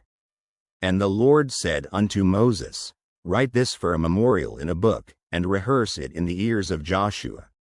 For I will utterly put out the remembrance of Amalek from under heaven. And Moses built an altar, and called the name of it Jehovah Nissi. For he said, Because the Lord hath sworn that the Lord will have war with Amalek from generation to generation. Exodus, chapter 18. When Jethro, the priest of Midian, Moses' father-in-law, heard of all that God had done for Moses, and for Israel his people, and that the Lord had brought Israel out of Egypt. Then Jethro, Moses' father-in-law, took Zipporah, Moses' wife, after he had sent her back, and her 2 sons, of which the name of the one was Gershom. For he said, I have been an alien in a strange land. And the name of the other was Eleazar. For the God of my father, said he, was mine help, and delivered me from the sword of Pharaoh. And Jethro, Moses' father-in-law, came with his sons and his wife unto Moses into the wilderness, where he encamped at the mount of God. And he said unto Moses, I thy father-in-law Jethro am come unto thee, and thy wife, and her 2 sons with her. And Moses went out to meet his father-in-law, and did obeisance, and kissed him. And they asked each other of their welfare, and they came into the tent. And Moses told his father-in-law all that the Lord had done unto Pharaoh and to the Egyptians for Israel's sake, and all the travail that had come upon them by the way, and how the Lord delivered them. And Jethro rejoiced for all the goodness which the Lord had done to Israel, whom he had delivered out of the hand of the Egyptians. And Jethro said, Blessed be the Lord, who hath delivered you out of the hand of the Egyptians, and out of the hand of Pharaoh, who hath delivered the people from under the hand of the Egyptians. Now I know that the Lord is greater than all gods. For in the thing wherein they dealt proudly he was above them. And Jethro, Moses' father-in-law, took a burnt offering and sacrifices for God. And Aaron came, and all the elders of Israel, to eat bread with Moses' father-in-law before God. And it came to pass on the morrow, that Moses sat to judge the people, and the people stood by Moses from the morning unto the evening. And when Moses' father-in-law saw all that he did to the people, he said, What is this thing that thou doest to the people? Why sittest thou thyself alone, and all the people stand by thee from morning unto even? And Moses said unto his father-in-law, Because the people come unto me to inquire of God. When they have a matter, they come unto me. And I judge between one and another, and I do make them know the statutes of God, and his laws. And Moses' father-in-law said unto him, The thing that thou doest is not good. Thou wilt surely wear away, both thou, and this people that is with thee. For this thing is too heavy for thee. Thou art not able to perform it thyself alone. Hearken now unto my voice. I will give thee counsel, and God shall be with thee. Be thou for the people to God ward, that thou mayest bring the causes unto God. And thou shalt teach them ordinances and laws, and shalt show them the way wherein they must walk, and the work that they must do. Moreover thou shalt provide out of all the people able men, such as fear God, men of truth, hating covetousness. And place such over them, to be rulers of thousands, and rulers of hundreds, rulers of 50s, and rulers of 10s. And let them judge the people at all seasons. And it shall be, that every great matter they shall bring unto thee, but every small matter they shall judge. So shall it be easier for thyself, and they shall bear the burden with thee. If thou shalt do this thing, and God command thee so, then thou shalt be able to endure, and all this people shall also go to their place in peace. So Moses hearkened to the voice of his father-in-law, and did all that he had said. And Moses chose able men out of all Israel, and made them heads over the people, rulers of thousands, rulers of hundreds, rulers of 50s, and rulers of 10s. And they judged the people at all seasons. The hard causes they brought unto Moses, but every small matter they judged themselves. And Moses let his father-in-law depart, and he went his way into his own land. Exodus, chapter 19. In the 3rd month, when the children of Israel were gone forth out of the land of Egypt, the same day came they into the wilderness of Sinai. For they were departed from Rephidim, and were come to the desert of Sinai, and had pitched in the wilderness, and there Israel camped before the mount. And Moses went up unto God, and the Lord called unto him out of the mountain, saying, Thus shalt thou say to the house of Jacob, and tell the children of Israel, Ye have seen what I did unto the Egyptians, and how I bare you on eagle's wings, and brought you unto myself. Now therefore, if ye will obey my voice indeed, and keep my covenant, then ye shall be a peculiar treasure unto me above all people. For all the earth is mine, and ye shall be unto me a kingdom of priests, and an holy nation. These are the words which thou shalt speak unto the children of Israel. And Moses came and called for the elders of the people, and laid before their faces all these words which the Lord commanded him. And all the people answered together, and said, All that the Lord hath spoken we will do. And Moses returned the words of the people unto the Lord. And the Lord said unto Moses, Lo, I come unto thee in a thick cloud, that the people may hear when I speak with thee, and believe thee forever. And Moses told the words of the people unto the Lord. And the Lord said unto Moses, Go unto the people, and sanctify them today and tomorrow, and let them wash their clothes, and be ready against the third day. For the third day the Lord will come down in the sight of all the people upon Mount Sinai. And thou shalt set bounds unto the people round about, saying, Take heed to yourselves, that ye go not up into the mount, or touch the border of it. Whosoever toucheth the mount shall be surely put to death. There shall not an hand touch it, but he shall surely be stoned, or shot through. Whether it be beast or man, it shall not live. When the trumpet soundeth long, they shall come up to the mount. And Moses went down from the mount unto the people, and sanctified the people, and they washed their clothes. And he said unto the people, Be ready against the third day. Come not at your wives. And it came to pass on the third day in the morning, that there were thunders and lightnings, and a thick cloud upon the mount, and the voice of the trumpet exceeding loud, so that all the people that was in the camp trembled. And Moses brought forth the people out of the camp to meet with God, and they stood at the nether part of the mount. And Mount Sinai was altogether on a smoke, because the Lord descended upon it in fire, and the smoke thereof ascended as the smoke of a furnace, and the whole mount quaked greatly. And when the voice of the trumpet sounded long, and waxed louder and louder, Moses spake, and God answered him by a voice. And the Lord came down upon Mount Sinai, on the top of the mount, and the Lord called Moses up to the top of the mount, and Moses went up. And the Lord said unto Moses, Go down, charge the people, lest they break through unto the Lord to gaze, and many of them perish. And let the priests also, which come near to the Lord, sanctify themselves, lest the Lord break forth upon them. And Moses said unto the Lord, The people cannot come up to Mount Sinai. For thou chargedest us, saying, Set bounds about the mount, and sanctify it. And the Lord said unto him, Away, get thee down, and thou shalt come up, thou, and Aaron with thee. But let not the priests and the people break through to come up unto the Lord, lest he break forth upon them. So Moses went down unto the people, and spake unto them. Exodus, chapter 20. And God spake all these words, saying, I am the Lord thy God, which have brought thee out of the land of Egypt, out of the house of bondage. Thou shalt have no other gods before me. Thou shalt not make unto thee any graven image, or any likeness of anything that is in heaven above, or that is in the earth beneath, or that is in the water under the earth. Thou shalt not bow down thyself to them, nor serve them. For I the Lord thy God am a jealous God, visiting the iniquity of the fathers upon the children unto the third and fourth generation of them that hate me, and showing mercy unto thousands of them that love me, and keep my commandments. Thou shalt not take the name of the Lord thy God in vain, for the Lord will not hold him guiltless that taketh his name in vain.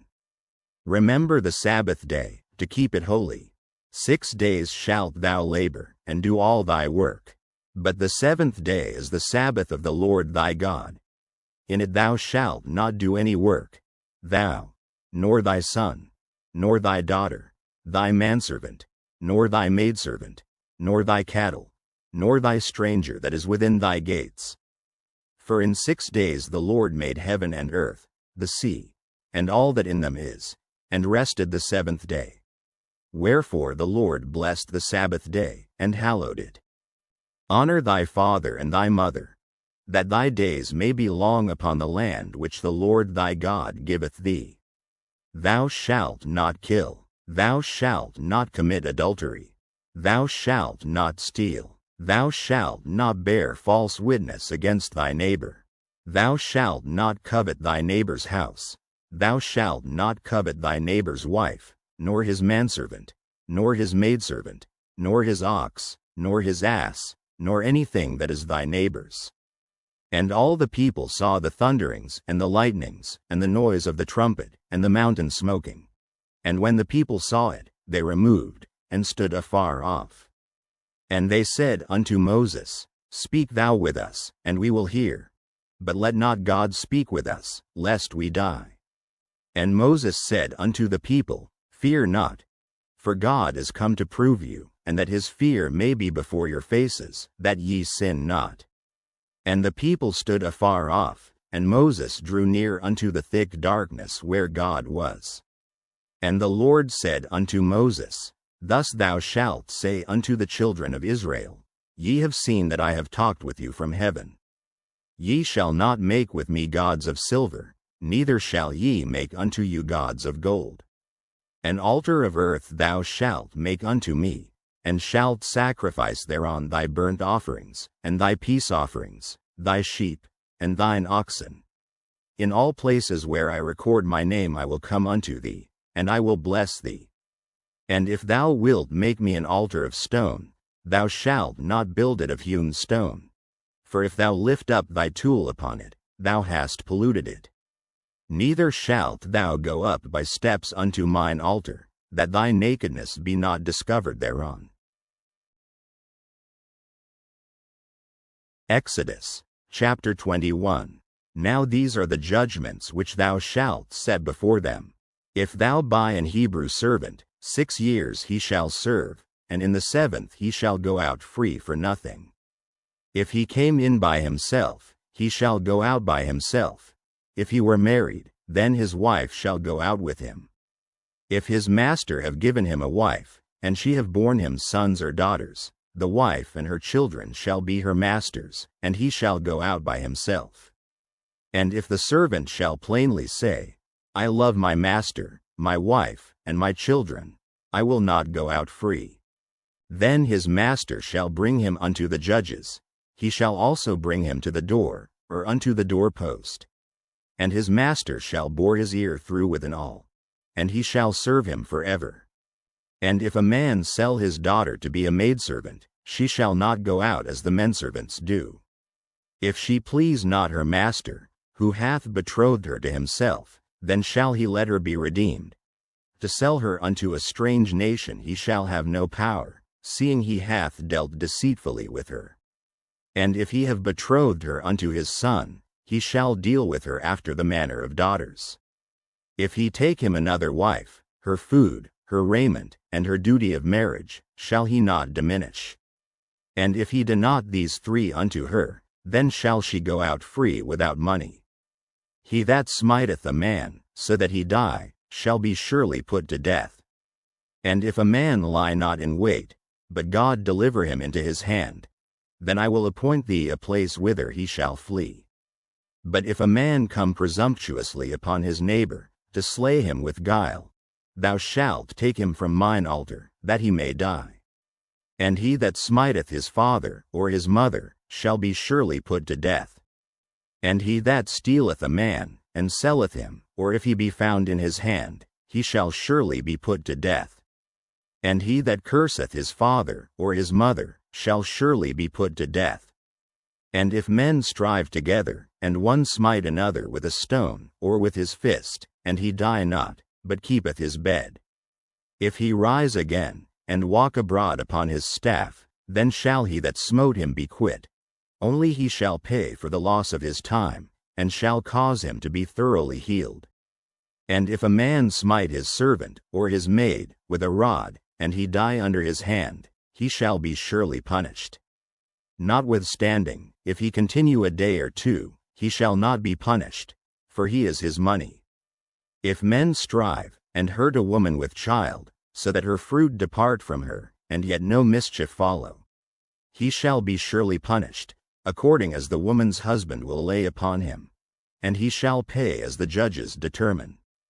And if any mischief follow, then thou shalt give life for life, eye for eye, tooth for tooth, hand for hand, foot for foot, burning for burning, wound for wound, stripe for stripe. And if a man smite the eye of his servant, or the eye of his maid, that it perish, he shall let him go free for his eye's sake. And if he smite out his manservant's tooth, or his maidservant's tooth, he shall let him go free for his tooth's sake. If an ox gore a man or a woman, that they die, then the ox shall be surely stoned, and his flesh shall not be eaten, but the owner of the ox shall be quit. But if the ox were wont to push with his horn in time past, and it hath been testified to his owner, and he hath not kept him in, but that he hath killed a man or a woman, the ox shall be stoned, and his owner also shall be put to death. If there be laid on him a sum of money, then he shall give for the ransom of his life whatsoever is laid upon him. Whether he have gored a son, or have gored a daughter, according to this judgment shall it be done unto him. If the ox shall push a manservant or a maidservant, he shall give unto their master 30 shekels of silver, and the ox shall be stoned. And if a man shall open a pit, or if a man shall dig a pit, and not cover it, and an ox or an ass fall therein, the owner of the pit shall make it good, and give money unto the owner of them, and the dead beast shall be his. And if one man's ox hurt another's, that he die, then they shall sell the live ox, and divide the money of it, and the dead ox also they shall divide. Or if it be known that the ox hath used to push in time past, and his owner hath not kept him in, he shall surely pay ox for ox, and the dead shall be his own. Exodus, chapter 22. If a man shall steal an ox or a sheep, and kill it, or sell it, he shall restore 5 oxen for an ox, and 4 sheep for a sheep. If a thief be found breaking up, and be smitten that he die, there shall no blood be shed for him. If the sun be risen upon him, there shall be blood shed for him, for he should make full restitution. If he have nothing, then he shall be sold for his theft. If the theft be certainly found in his hand alive, whether it be ox, or ass, or sheep, he shall restore double. If a man shall cause a field or vineyard to be eaten, and shall put in his beast, and shall feed in another man's field, of the best of his own field, and of the best of his own vineyard, shall he make restitution. If fire break out, and catch in thorns, so that the stacks of corn, or the standing corn, or the field, be consumed therewith, he that kindled the fire shall surely make restitution. If a man shall deliver unto his neighbor money or stuff to keep, and it be stolen out of the man's house, if the thief be found, let him pay double. If the thief be not found, then the master of the house shall be brought unto the judges, to see whether he have put his hand unto his neighbor's goods. For all manner of trespass, whether it be for ox, for ass, for sheep, for raiment, or for any manner of lost thing, which another challengeth to be his, the cause of both parties shall come before the judges. And whom the judges shall condemn, he shall pay double unto his neighbor.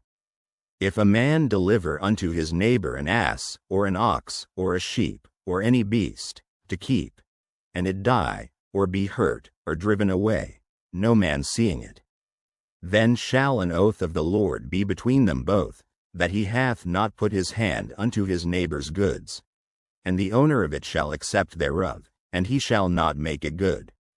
And if it be stolen from him, he shall make restitution unto the owner thereof. If it be torn in pieces, then let him bring it for witness, and he shall not make good that which was torn. And if a man borrow aught of his neighbor, and it be hurt, or die, the owner thereof being not with it, he shall surely make it good. But if the owner thereof be with it, he shall not make it good. If it be an hired thing, it came for his hire.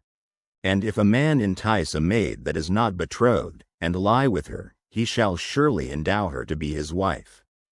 If her father utterly refuse to give her unto him, he shall pay money according to the dowry of virgins. Thou shalt not suffer a witch to live. Whosoever lieth with a beast shall surely be put to death. He that sacrificeth unto any god, save unto the Lord only, he shall be utterly destroyed. Thou shalt neither vex a stranger, nor oppress him. For ye were strangers in the land of Egypt.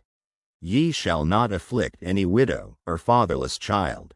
If thou afflict them in any wise, and they cry at all unto me, I will surely hear their cry. And my wrath shall wax hot, and I will kill you with the sword, and your wives shall be widows, and your children fatherless. If thou lend money to any of my people that is poor by thee, thou shalt not be to him as an usurer, neither shalt thou lay upon him usury.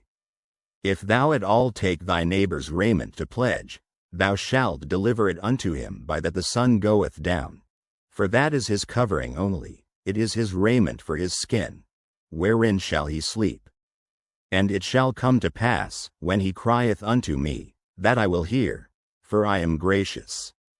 Thou shalt not revile the gods, nor curse the ruler of thy people. Thou shalt not delay to offer the first of thy ripe fruits, and of thy liquors. The firstborn of thy sons shalt thou give unto me. Likewise shalt thou do with thine oxen, and with thy sheep. 7 days it shall be with his dam. On the 8th day thou shalt give it me. And ye shall be holy men unto me. Neither shall ye eat any flesh that is torn of beasts in the field. Ye shall cast it to the dogs.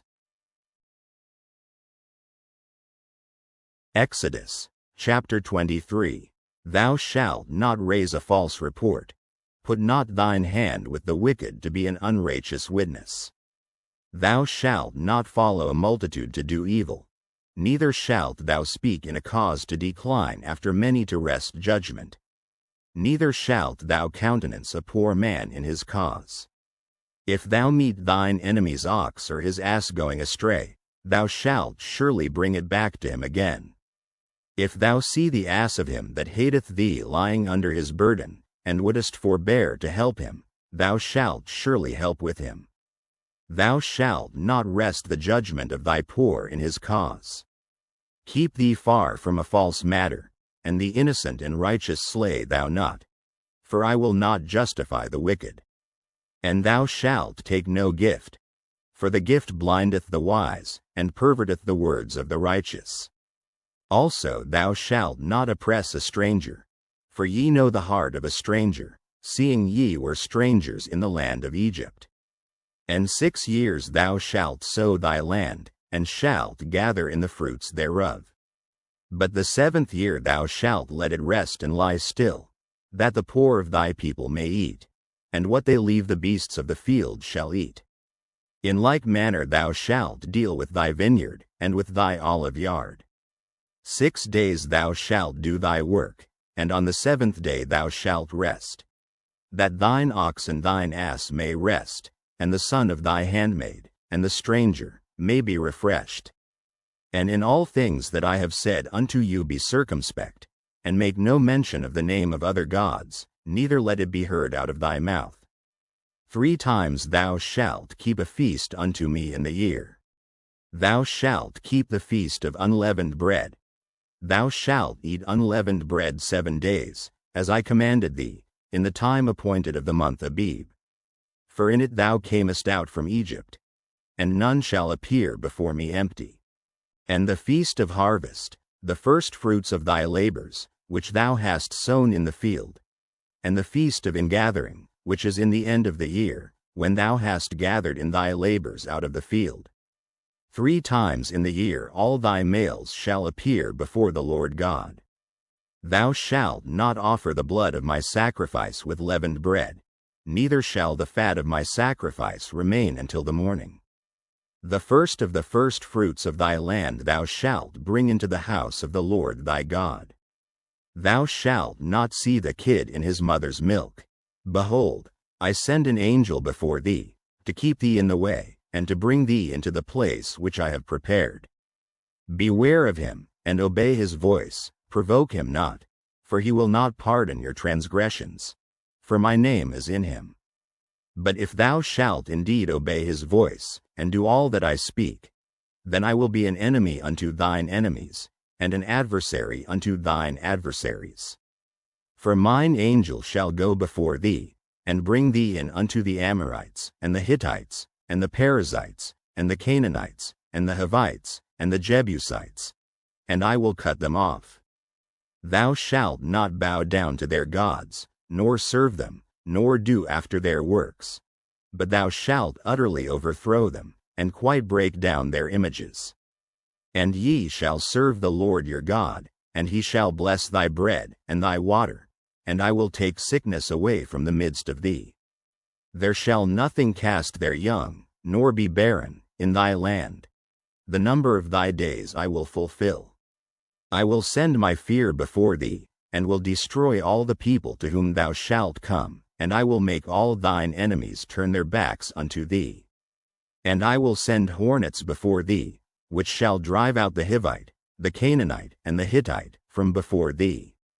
I will not drive them out from before thee in 1 year, lest the land become desolate, and the beast of the field multiply against thee. By little and little I will drive them out from before thee, until thou be increased, and inherit the land. And I will set thy bounds from the Red Sea even unto the sea of the Philistines, and from the desert unto the river. For I will deliver the inhabitants of the land into your hand, and thou shalt drive them out before thee. Thou shalt make no covenant with them, nor with their gods. They shall not dwell in thy land, lest they make thee sin against me. For if thou serve their gods, it will surely be a snare unto thee. Exodus chapter 24. And he said unto Moses, Come up unto the Lord, thou, and Aaron, Nadab, and Abihu, and 70 of the elders of Israel, and worship ye afar off. And Moses alone shall come near the Lord, but they shall not come nigh, neither shall the people go up with him.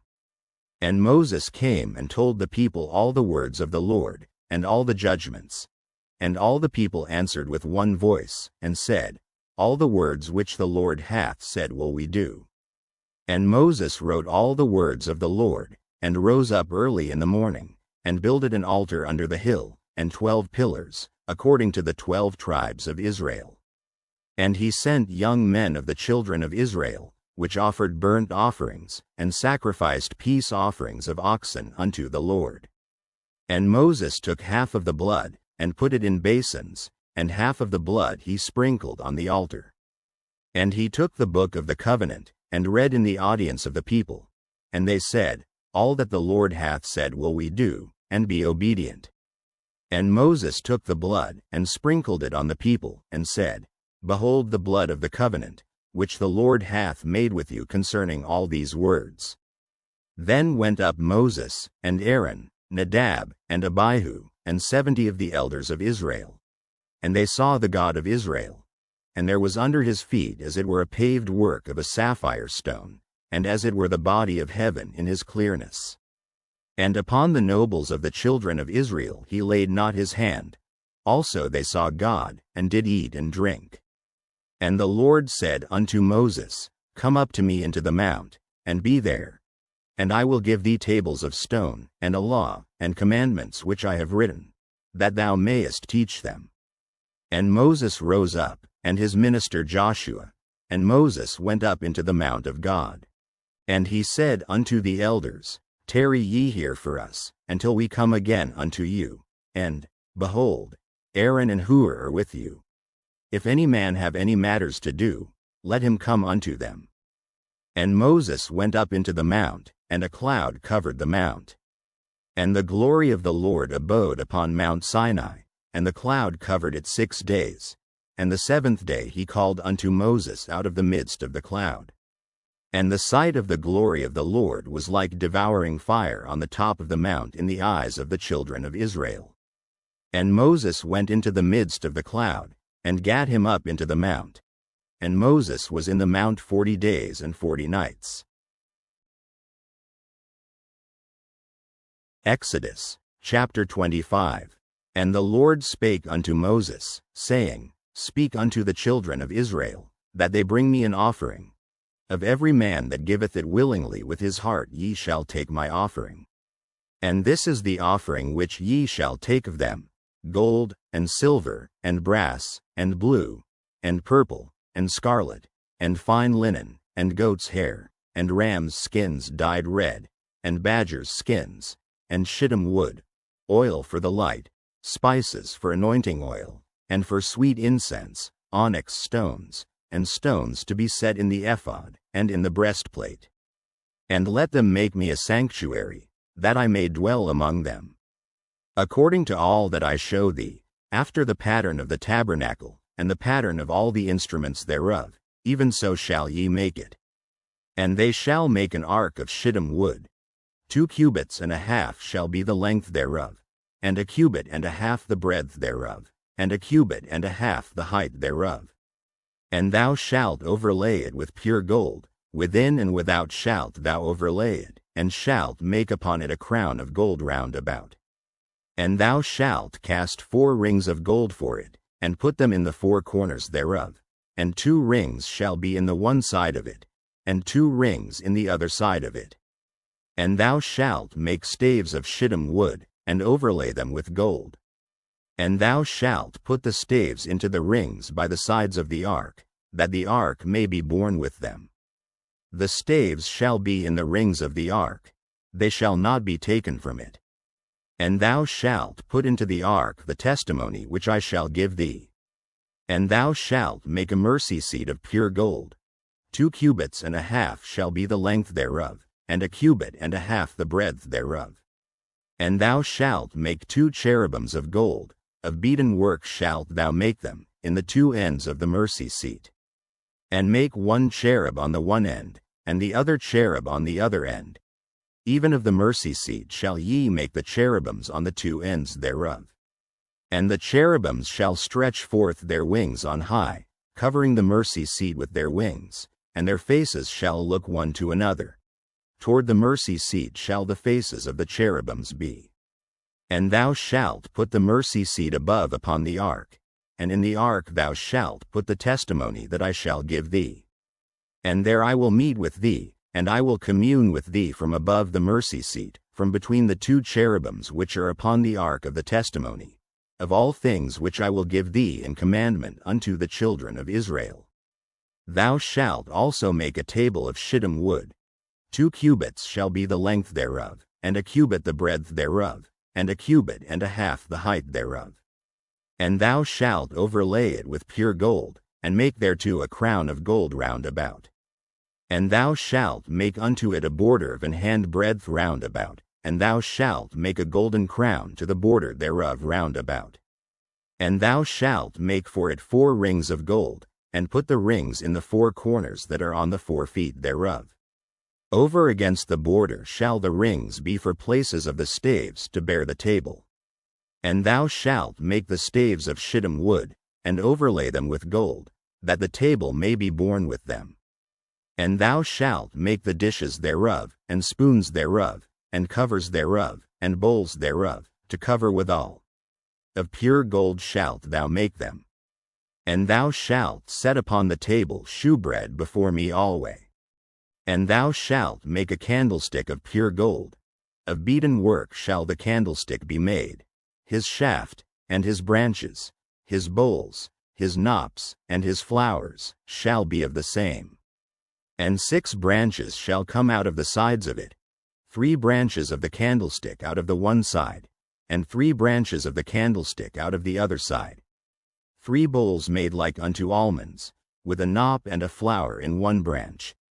And 3 bowls made like almonds in the other branch, with a knop and a flower.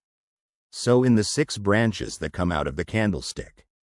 And in the candlestick shall be 4 bowls made like unto almonds, with their knops and their flowers.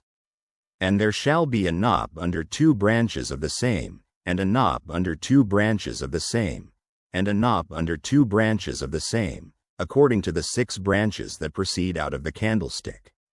Their knops and their branches shall be of the same, all it shall be one beaten work of pure gold. And thou shalt make the 7 lamps thereof, and they shall light the lamps thereof, that they may give light over against it. And the tongs thereof, and the snuff dishes thereof, shall be of pure gold. Of a talent of pure gold shall he make it, with all these vessels. And look that thou make them after their pattern, which was showed thee in the mount. Exodus, chapter 26. Moreover thou shalt make the tabernacle with 10 curtains of fine twined linen, and blue, and purple, and scarlet. With cherubims of cunning work shalt thou make them. The length of one curtain shall be 28 cubits, and the breadth of one curtain 4 cubits. And every one of the curtains shall have one measure. The 5 curtains shall be coupled together one to another, and other 5 curtains shall be coupled one to another. And thou shalt make loops of blue upon the edge of the one curtain from the selvedge in the coupling. And likewise shalt thou make in the uttermost edge of another curtain, in the coupling of the second. 50 loops shalt thou make in the one curtain, and 50 loops shalt thou make in the edge of the curtain that is in the coupling of the second, that the loops may take hold one of another.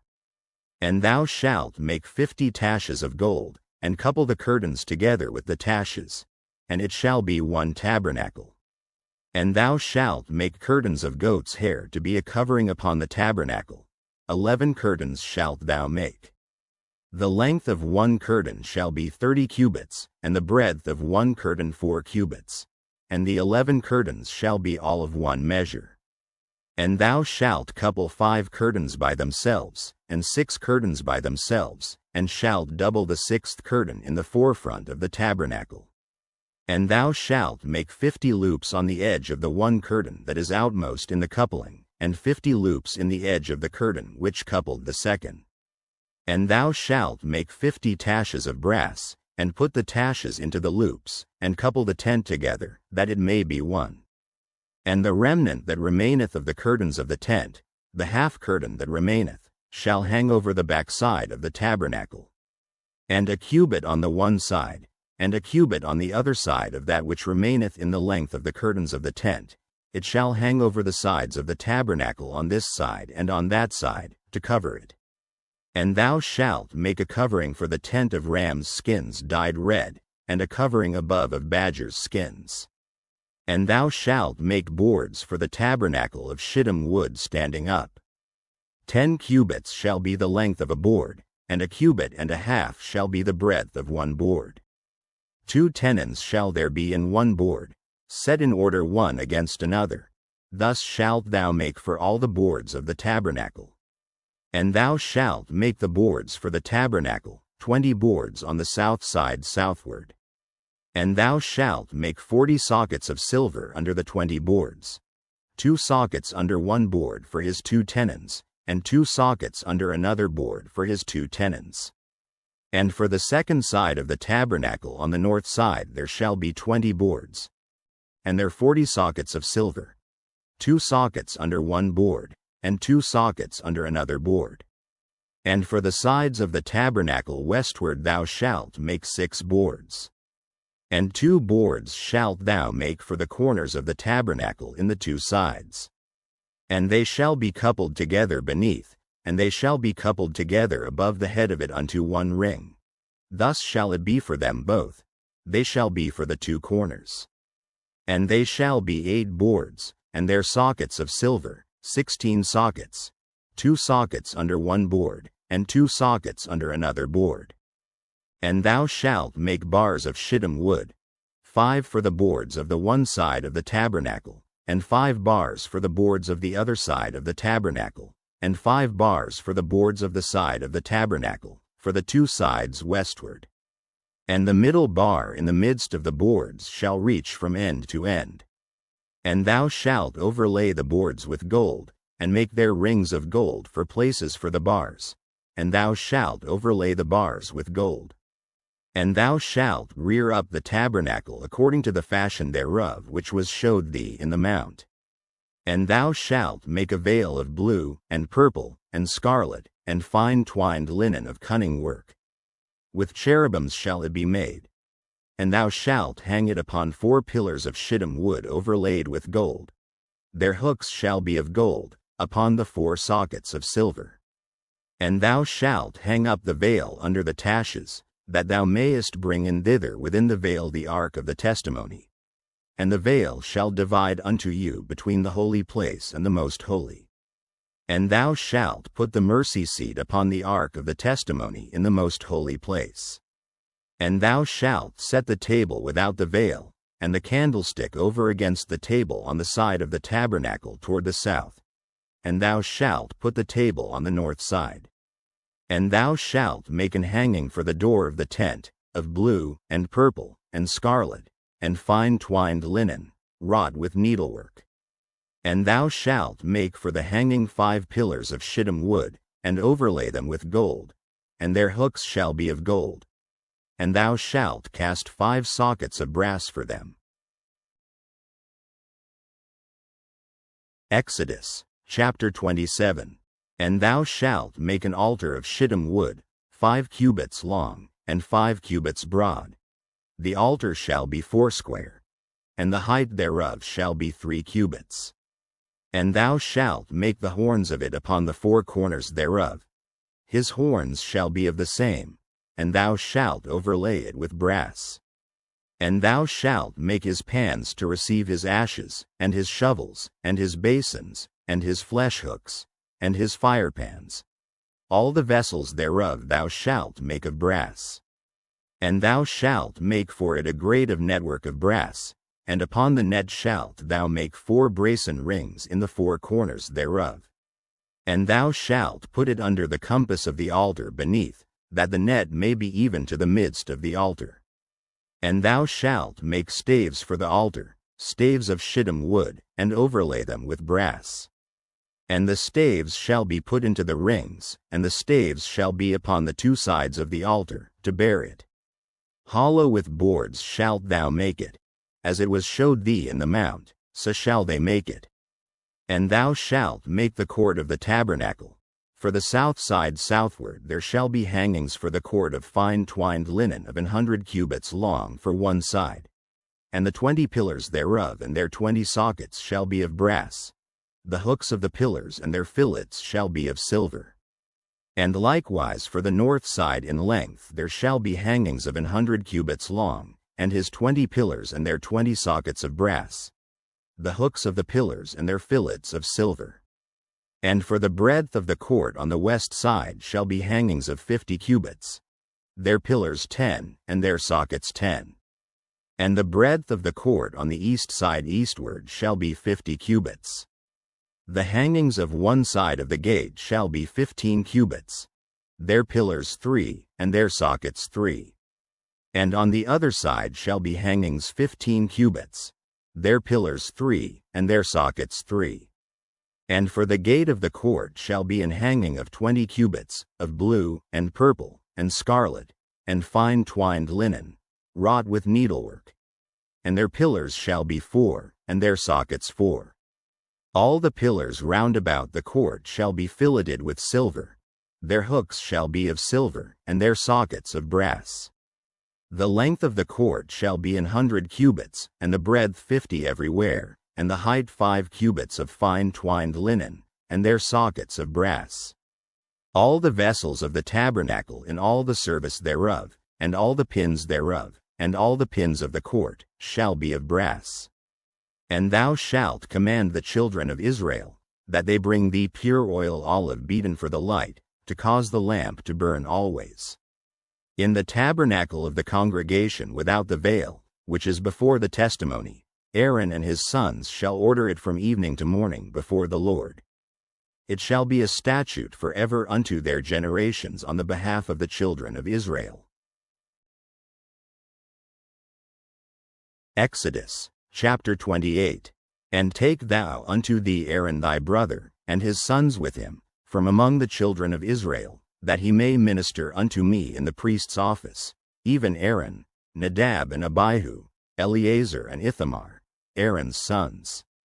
And thou shalt make holy garments for Aaron thy brother for glory and for beauty. And thou shalt speak unto all that are wise-hearted, whom I have filled with the spirit of wisdom, that they may make Aaron's garments to consecrate him, that he may minister unto me in the priest's office. And these are the garments which they shall make: a breastplate, and an ephod, and a robe, and a broidered coat, a mitre, and a girdle. And they shall make holy garments for Aaron thy brother, and his sons, that he may minister unto me in the priest's office. And they shall take gold, and blue, and purple, and scarlet, and fine linen. And they shall make the ephod of gold, of blue, and of purple, of scarlet, and fine twined linen, with cunning work. It shall have the 2 shoulder pieces thereof joined at the 2 edges thereof, and so it shall be joined together. And the curious girdle of the ephod, which is upon it, shall be of the same, according to the work thereof, even of gold, of blue, and purple, and scarlet, and fine twined linen. And thou shalt take 2 onyx stones, and grave on them the names of the children of Israel, 6 of their names on one stone, and the other 6 names of the rest on the other stone, according to their birth. With the work of an engraver in stone, like the engravings of a signet, shalt thou engrave the 2 stones with the names of the children of Israel. Thou shalt make them to be set in ouches of gold. And thou shalt put the 2 stones upon the shoulders of the ephod for stones of memorial unto the children of Israel. And Aaron shall bear their names before the Lord upon his 2 shoulders for a memorial. And thou shalt make ouches of gold, and 2 chains of pure gold at the ends, of wreathen work shalt thou make them, and fasten the wreathen chains to the ouches.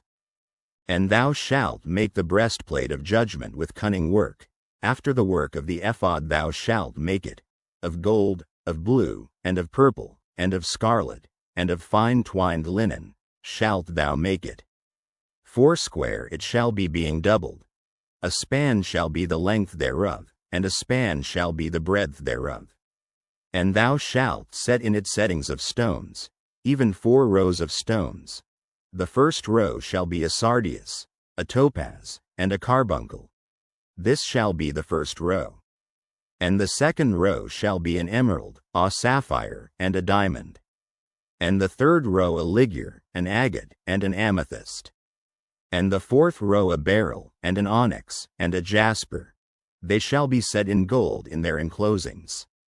And the stones shall be with the names of the children of Israel, 12, according to their names, like the engravings of a signet. Every one with his name shall they be according to the 12 tribes. And thou shalt make upon the breastplate chains at the ends of wreathen work of pure gold. And thou shalt make upon the breastplate 2 rings of gold, and shalt put the 2 rings on the 2 ends of the breastplate. And thou shalt put the 2 wreathen chains of gold in the 2 rings which are on the ends of the breastplate. And the other 2 ends of the 2 wreathen chains thou shalt fasten in the 2 ouches, and put them on the shoulder pieces of the ephod before it. And thou shalt make 2 rings of gold, and thou shalt put them upon the 2 ends of the breastplate in the border thereof, which is in the side of the ephod inward. And 2 other rings of gold thou shalt make, and shalt put them on the 2 sides of the ephod underneath, toward the forepart thereof, over against the other coupling thereof, above the curious girdle of the ephod. And they shall bind the breastplate by the rings thereof unto the rings of the ephod with a lace of blue, that it may be above the curious girdle of the ephod, and that the breastplate be not loosed from the ephod. And Aaron shall bear the names of the children of Israel in the breastplate of judgment upon his heart, when he goeth in unto the holy place, for a memorial before the Lord continually. And thou shalt put in the breastplate of judgment the Urim and the Thummim, and they shall be upon Aaron's heart, when he goeth in before the Lord. And Aaron shall bear the judgment of the children of Israel upon his heart before the Lord continually. And thou shalt make the robe of the ephod olive blue. And there shall be an hole in the top of it, in the midst thereof. It shall have a binding of woven work round about the whole of it, as it were the hole of an habergeon, that it be not rent. And beneath upon the hem of it thou shalt make pomegranates of blue, and of purple, and of scarlet, round about the hem thereof, and bells of gold between them round about. A golden bell and a pomegranate, a golden bell and a pomegranate, upon the hem of the robe round about. And it shall be upon Aaron to minister, and his sound shall be heard when he goeth in unto the holy place before the Lord, and when he cometh out, that he die not.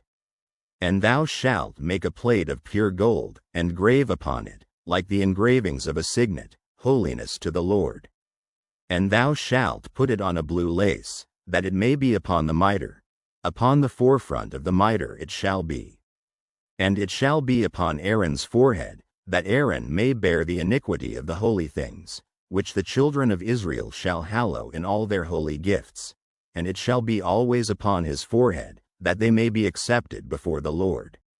And thou shalt embroider the coat of fine linen, and thou shalt make the mitre of fine linen, and thou shalt make the girdle of needlework. And for Aaron's sons thou shalt make coats, and thou shalt make for them girdles, and bonnets shalt thou make for them, for glory and for beauty.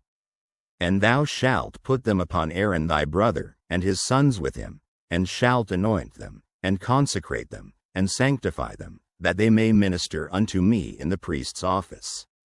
And thou shalt make them linen breeches to cover their nakedness. From the loins even unto the thighs they shall reach. And they shall be upon Aaron, and upon his sons, when they come in unto the tabernacle of the congregation, or when they come near unto the altar to minister in the holy place, that they bear not iniquity, and die. It shall be a statute forever unto him and his seed after him. Exodus, chapter 29. And this is the thing that thou shalt do unto them to hallow them, to minister unto me in the priest's office.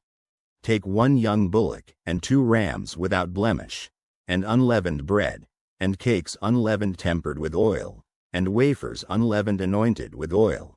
Of wheaten flour shalt thou make them. And thou shalt put them into 1 basket, and bring them in the basket, with the bullock and the 2 rams. And Aaron and his sons thou shalt bring unto the door of the tabernacle of the congregation, and shalt wash them with water. And thou shalt take the garments, and put upon Aaron the coat, and the robe of the ephod, and the breastplate, and gird him with the curious girdle of the ephod. And thou shalt put the mitre upon his head, and put the holy crown upon the mitre. Then shalt thou take the anointing oil, and pour it upon his head, and anoint him. And thou shalt bring his sons, and put coats upon them. And thou shalt gird them with girdles, Aaron and his sons, and put the bonnets on them. And the priest's office shall be theirs for a perpetual statute. And thou shalt consecrate Aaron and his sons. And thou shalt cause a bullock to be brought before the tabernacle of the congregation. And Aaron and his sons shall put their hands upon the head of the bullock. And thou shalt kill the bullock before the Lord, by the door of the tabernacle of the congregation. And thou shalt take of the blood of the bullock, and put it upon the horns of the altar with thy finger, and pour all the blood beside the bottom of the altar. And thou shalt take all the fat that covereth the inwards, and the caul that is above the liver, and the 2 kidneys, and the fat that is upon them, and burn them upon the altar. But the flesh of the bullock, and his skin, and his dung, shalt thou burn with fire without the camp. It is a sin offering. Thou shalt also take 1 ram, and Aaron and his sons shall put their hands upon the head of the ram. And thou shalt slay the ram, and thou shalt take his blood, and sprinkle it round about upon the altar. And thou shalt cut the ram in pieces, and wash the inwards of him, and his legs, and put them unto his pieces, and unto his head. And thou shalt burn the whole ram upon the altar. It is a burnt offering unto the Lord. It is a sweet savor, an offering made by fire unto the Lord. And thou shalt take the other ram, and Aaron and his sons shall put their hands upon the head of the ram. Then shalt thou kill the ram, and take of his blood, and put it upon the tip of the right ear of Aaron, and upon the tip of the right ear of his sons, and upon the thumb of their right hand, and upon the great toe of their right foot, and sprinkle the blood upon the altar round about. And thou shalt take of the blood that is upon the altar, and of the anointing oil, and sprinkle it upon Aaron, and upon his garments, and upon his sons, and upon the garments of his sons with him. And he shall be hallowed, and his garments, and his sons' garments with him. Also thou shalt take of the ram the fat and the rump, and the fat that covereth the inwards, and the caul above the liver, and the 2 kidneys, and the fat that is upon them, and the right shoulder. For it is a ram of consecration. And 1 loaf of bread, and 1 cake of oiled bread, and 1 wafer out of the basket of the unleavened bread that is before the Lord. And thou shalt put all in the hands of Aaron, and in the hands of his sons, and shalt wave them for a wave offering before the Lord. And thou shalt receive them of their hands, and burn them upon the altar for a burnt offering, for a sweet savor before the Lord. It is an offering made by fire unto the Lord. And thou shalt take the breast of the ram of Aaron's consecration, and wave it for a wave offering before the Lord, and it shall be thy part. And thou shalt sanctify the breast of the wave offering, and the shoulder of the heave offering, which is waved, and which is heaved up, of the ram of the consecration, even of that which is for Aaron, and of that which is for his sons. And it shall be Aaron's and his sons by a statute forever from the children of Israel. For it is an heave offering. And it shall be an heave offering from the children of Israel of the sacrifice of their peace offerings, even their heave offering unto the Lord. And the holy garments of Aaron shall be his sons after him, to be anointed therein, and to be consecrated in them. And that son that is priest in his stead shall put them on 7 days, when he cometh into the tabernacle of the congregation to minister in the holy place. And thou shalt take the ram of the consecration, and seethe his flesh in the holy place.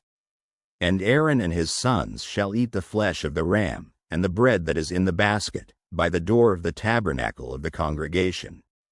And they shall eat those things wherewith the atonement was made, to consecrate and to sanctify them. But a stranger shall not eat thereof, because they are holy. And if aught of the flesh of the consecrations, or of the bread, remain unto the morning, then thou shalt burn the remainder with fire. It shall not be eaten, because it is holy. And thus shalt thou do unto Aaron, and to his sons, according to all things which I have commanded thee. 7 days shalt thou consecrate them. And thou shalt offer every day a bullock for a sin offering for atonement. And thou shalt cleanse the altar, when thou hast made an atonement for it, and thou shalt anoint it, to sanctify it. 7 days thou shalt make an atonement for the altar, and sanctify it, and it shall be an altar most holy.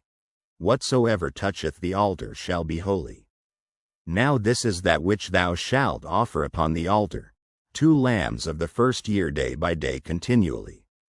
The 1 lamb thou shalt offer in the morning, and the other lamb thou shalt offer at even, and with the 1 lamb a 10th deal of flour mingled with the 4th part of an hin of beaten oil, and the 4th part of an hin of wine for a drink offering. And the other lamb thou shalt offer at even, and shalt do thereto according to the meat offering of the morning, and according to the drink offering thereof, for a sweet savor, an offering made by fire unto the Lord. This shall be a continual burnt offering throughout your generations at the door of the tabernacle of the congregation before the Lord, where I will meet you, to speak there unto thee. And there I will meet with the children of Israel, and the tabernacle shall be sanctified by my glory. And I will sanctify the tabernacle of the congregation, and the altar. I will sanctify also both Aaron and his sons, to minister to me in the priest's office. And I will dwell among the children of Israel, and will be their God. And they shall know that I am the Lord their God, that brought them forth out of the land of Egypt, that I may dwell among them. I am the Lord their God. Exodus, chapter 30. And thou shalt make an altar to burn incense upon. Of shittim wood shalt thou make it. A cubit shall be the length thereof, and a cubit the breadth thereof. 4 shall it be. And 2 cubits shall be the height thereof. The horns thereof shall be of the same. And thou shalt overlay it with pure gold, the top thereof, and the sides thereof round about, and the horns thereof. And thou shalt make unto it a crown of gold round about. And 2 golden rings shalt thou make it under the crown of it, by the 2 corners thereof, upon the 2 sides of it shalt thou make it. And they shall be for places for the staves to bear it withal. And thou shalt make the staves of shittim wood, and overlay them with gold. And thou shalt put it before the veil that is by the ark of the testimony, before the mercy seat that is over the testimony, where I will meet with thee. And Aaron shall burn thereon sweet incense every morning. When he dresseth the lamps, he shall burn incense upon it. And when Aaron lighteth the lamps at even, he shall burn incense upon it, a perpetual incense before the Lord throughout your generations. Ye shall offer no strange incense thereon, nor burnt sacrifice, nor meat offering, neither shall ye pour drink offering thereon. And Aaron shall make an atonement upon the horns of it once in a year with the blood of the sin offering of atonements. Once in the year shall he make atonement upon it throughout your generations. It is most holy unto the Lord. And the Lord spake unto Moses, saying, When thou takest the sum of the children of Israel after their number, then shall they give every man a ransom for his soul unto the Lord, when thou numberest them, that there be no plague among them, when thou numberest them. This they shall give, every one that passeth among them that are numbered, half a shekel after the shekel of the sanctuary. A shekel is 20 gerahs. And half shekel shall be the offering of the Lord. Every one that passeth among them that are numbered, from 20 years old and above, shall give an offering unto the Lord. The rich shall not give more, and the poor shall not give less than half a shekel, when they give an offering unto the Lord, to make an atonement for your souls. And thou shalt take the atonement money of the children of Israel, and shalt appoint it for the service of the tabernacle of the congregation, that it may be a memorial unto the children of Israel before the Lord, to make an atonement for your souls. And the Lord spake unto Moses, saying, Thou shalt also make a laver of brass, and his foot also of brass, to wash withal.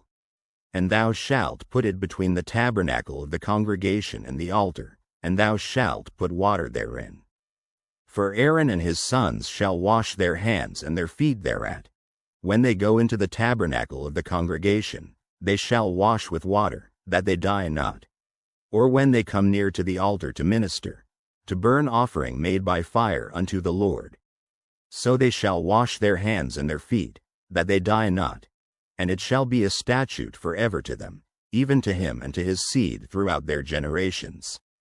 Moreover the Lord spake unto Moses, saying, Take thou also unto thee principal spices, of pure myrrh 500 shekels, and of sweet cinnamon half so much, even 250 shekels, and of sweet calamus 250 shekels, and of cassia 500 shekels, after the shekel of the sanctuary, and of oil olive and hin. And thou shalt make it an oil of holy ointment, an ointment compound after the art of the apothecary. It shall be an holy anointing oil. And thou shalt anoint the tabernacle of the congregation therewith, and the ark of the testimony, and the table and all his vessels, and the candlestick and his vessels, and the altar of incense, and the altar of burnt offering with all his vessels, and the laver and his foot. And thou shalt sanctify them, that they may be most holy. Whatsoever toucheth them shall be holy. And thou shalt anoint Aaron and his sons, and consecrate them, that they may minister unto me in the priest's office. And thou shalt speak unto the children of Israel, saying, This shall be an holy anointing oil unto me throughout your generations. Upon man's flesh shall it not be poured, neither shall ye make any other like it, after the composition of it. It is holy, and it shall be holy unto you. Whosoever compoundeth any like it, or whosoever putteth any of it upon a stranger, shall even be cut off from his people. And the Lord said unto Moses, Take unto thee sweet spices, stacte, and onycha, and galbanum. These sweet spices with pure frankincense. Of each shall there be a like weight, and thou shalt make it a perfume, a confection after the art of the apothecary, tempered together, pure and holy. And thou shalt beat some of it very small, and put of it before the testimony in the tabernacle of the congregation, where I will meet with thee. It shall be unto you most holy. And as for the perfume which thou shalt make, ye shall not make to yourselves according to the composition thereof. It shall be unto thee holy for the Lord. Whosoever shall make like unto that, to smell thereto, shall even be cut off from his people. Exodus, chapter 31. And the Lord spake unto Moses, saying, See, I have called by name Bezaleel the son of Uri, the son of Hur, of the tribe of Judah. And I have filled him with the Spirit of God, in wisdom, and in understanding, and in knowledge, and in all manner of workmanship, to devise cunning works, to work in gold, and in silver, and in brass, and in cutting of stones, to set them, and in carving of timber, to work in all manner of workmanship. And I, behold, I have given with him Aholiab, the son of Ahisamach, of the tribe of Dan. And in the hearts of all that are wise-hearted I have put wisdom, that they may make all that I have commanded thee. The tabernacle of the congregation, and the ark of the testimony, and the mercy seat that is thereupon, and all the furniture of the tabernacle, and the table and his furniture, and the pure candlestick with all his furniture, and the altar of incense, and the altar of burnt offering with all his furniture, and the laver and his foot, and the cloths of service, and the holy garments for Aaron the priest, and the garments of his sons, to minister in the priest's office, and the anointing oil, and sweet incense for the holy place. According to all that I have commanded thee shall they do. And the Lord spake unto Moses, saying, Speak thou also unto the children of Israel, saying, Verily my Sabbaths ye shall keep. For it is a sign between me and you throughout your generations, that ye may know that I am the Lord that doth sanctify you. Ye shall keep the Sabbath therefore, for it is holy unto you. Every one that defileth it shall surely be put to death. For whosoever doeth any work therein, that soul shall be cut off from among his people. 6 days may work be done, but in the 7th is the Sabbath of rest, holy to the Lord. Whosoever doeth any work in the Sabbath day, he shall surely be put to death. Wherefore the children of Israel shall keep the Sabbath, to observe the Sabbath throughout their generations, for a perpetual covenant. It is a sign between me and the children of Israel forever. For in 6 days the Lord made heaven and earth, and on the 7th day he rested, and was refreshed. And he gave unto Moses, when he had made an end of communing with him upon Mount Sinai, 2 tables of testimony, tables of stone, written with the finger of God. Exodus, chapter 32. And when the people saw that Moses delayed to come down out of the mount, the people gathered themselves together unto Aaron, and said unto him, Up, make us gods, which shall go before us. For as for this Moses, the man that brought us up out of the land of Egypt, we wot not what is become of him. And Aaron said unto them, Break off the golden earrings, which are in the ears of your wives, of your sons, and of your daughters, and bring them unto me. And all the people brake off the golden earrings which were in their ears, and brought them unto Aaron. And he received them at their hand, and fashioned it with a graving tool, after he had made it a molten calf. And they said, These be thy gods, O Israel, which brought thee up out of the land of Egypt. And when Aaron saw it, he built an altar before it. And Aaron made proclamation, and said, Tomorrow is a feast to the Lord. And they rose up early on the morrow, and offered burnt offerings, and brought peace offerings. And the people sat down to eat and to drink, and rose up to play. And the Lord said unto Moses, Go, get thee down, for thy people, which thou broughtest out of the land of Egypt, have corrupted themselves. They have turned aside quickly out of the way which I commanded them. They have made them a molten calf, and have worshipped it, and have sacrificed thereunto, and said, These be thy gods, O Israel, which have brought thee up out of the land of Egypt. And the Lord said unto Moses, I have seen this people, and, behold, it is a stiff-necked people. Now therefore let me alone, that my wrath may wax hot against them, and that I may consume them. And I will make of thee a great nation. And Moses besought the Lord his God, and said, Lord, why doth thy wrath wax hot against thy people, which thou hast brought forth out of the land of Egypt with great power, and with a mighty hand? Wherefore should the Egyptians speak, and say, For mischief did he bring them out, to slay them in the mountains, and to consume them from the face of the earth? Turn from thy fierce wrath, and repent of this evil against thy people. Remember Abraham, Isaac, and Israel, thy servants, to whom thou swarest by thine own self, and saidst unto them, I will multiply your seed as the stars of heaven, and all this land that I have spoken of will I give unto your seed, and they shall inherit it forever. And the Lord repented of the evil which he thought to do unto his people. And Moses turned, and went down from the mount, and the 2 tables of the testimony were in his hand. The tables were written on both their sides. On the one side and on the other were they written. And the tables were the work of God, and the writing was the writing of God, graven upon the tables. And when Joshua heard the noise of the people as they shouted, he said unto Moses, There is a noise of war in the camp. And he said, It is not the voice of them that shout for mastery, neither is it the voice of them that cry for being overcome, but the noise of them that sing do I hear. And it came to pass, as soon as he came nigh unto the camp, that he saw the calf, and the dancing. And Moses' anger waxed hot, and he cast the tables out of his hands, and brake them beneath the mount.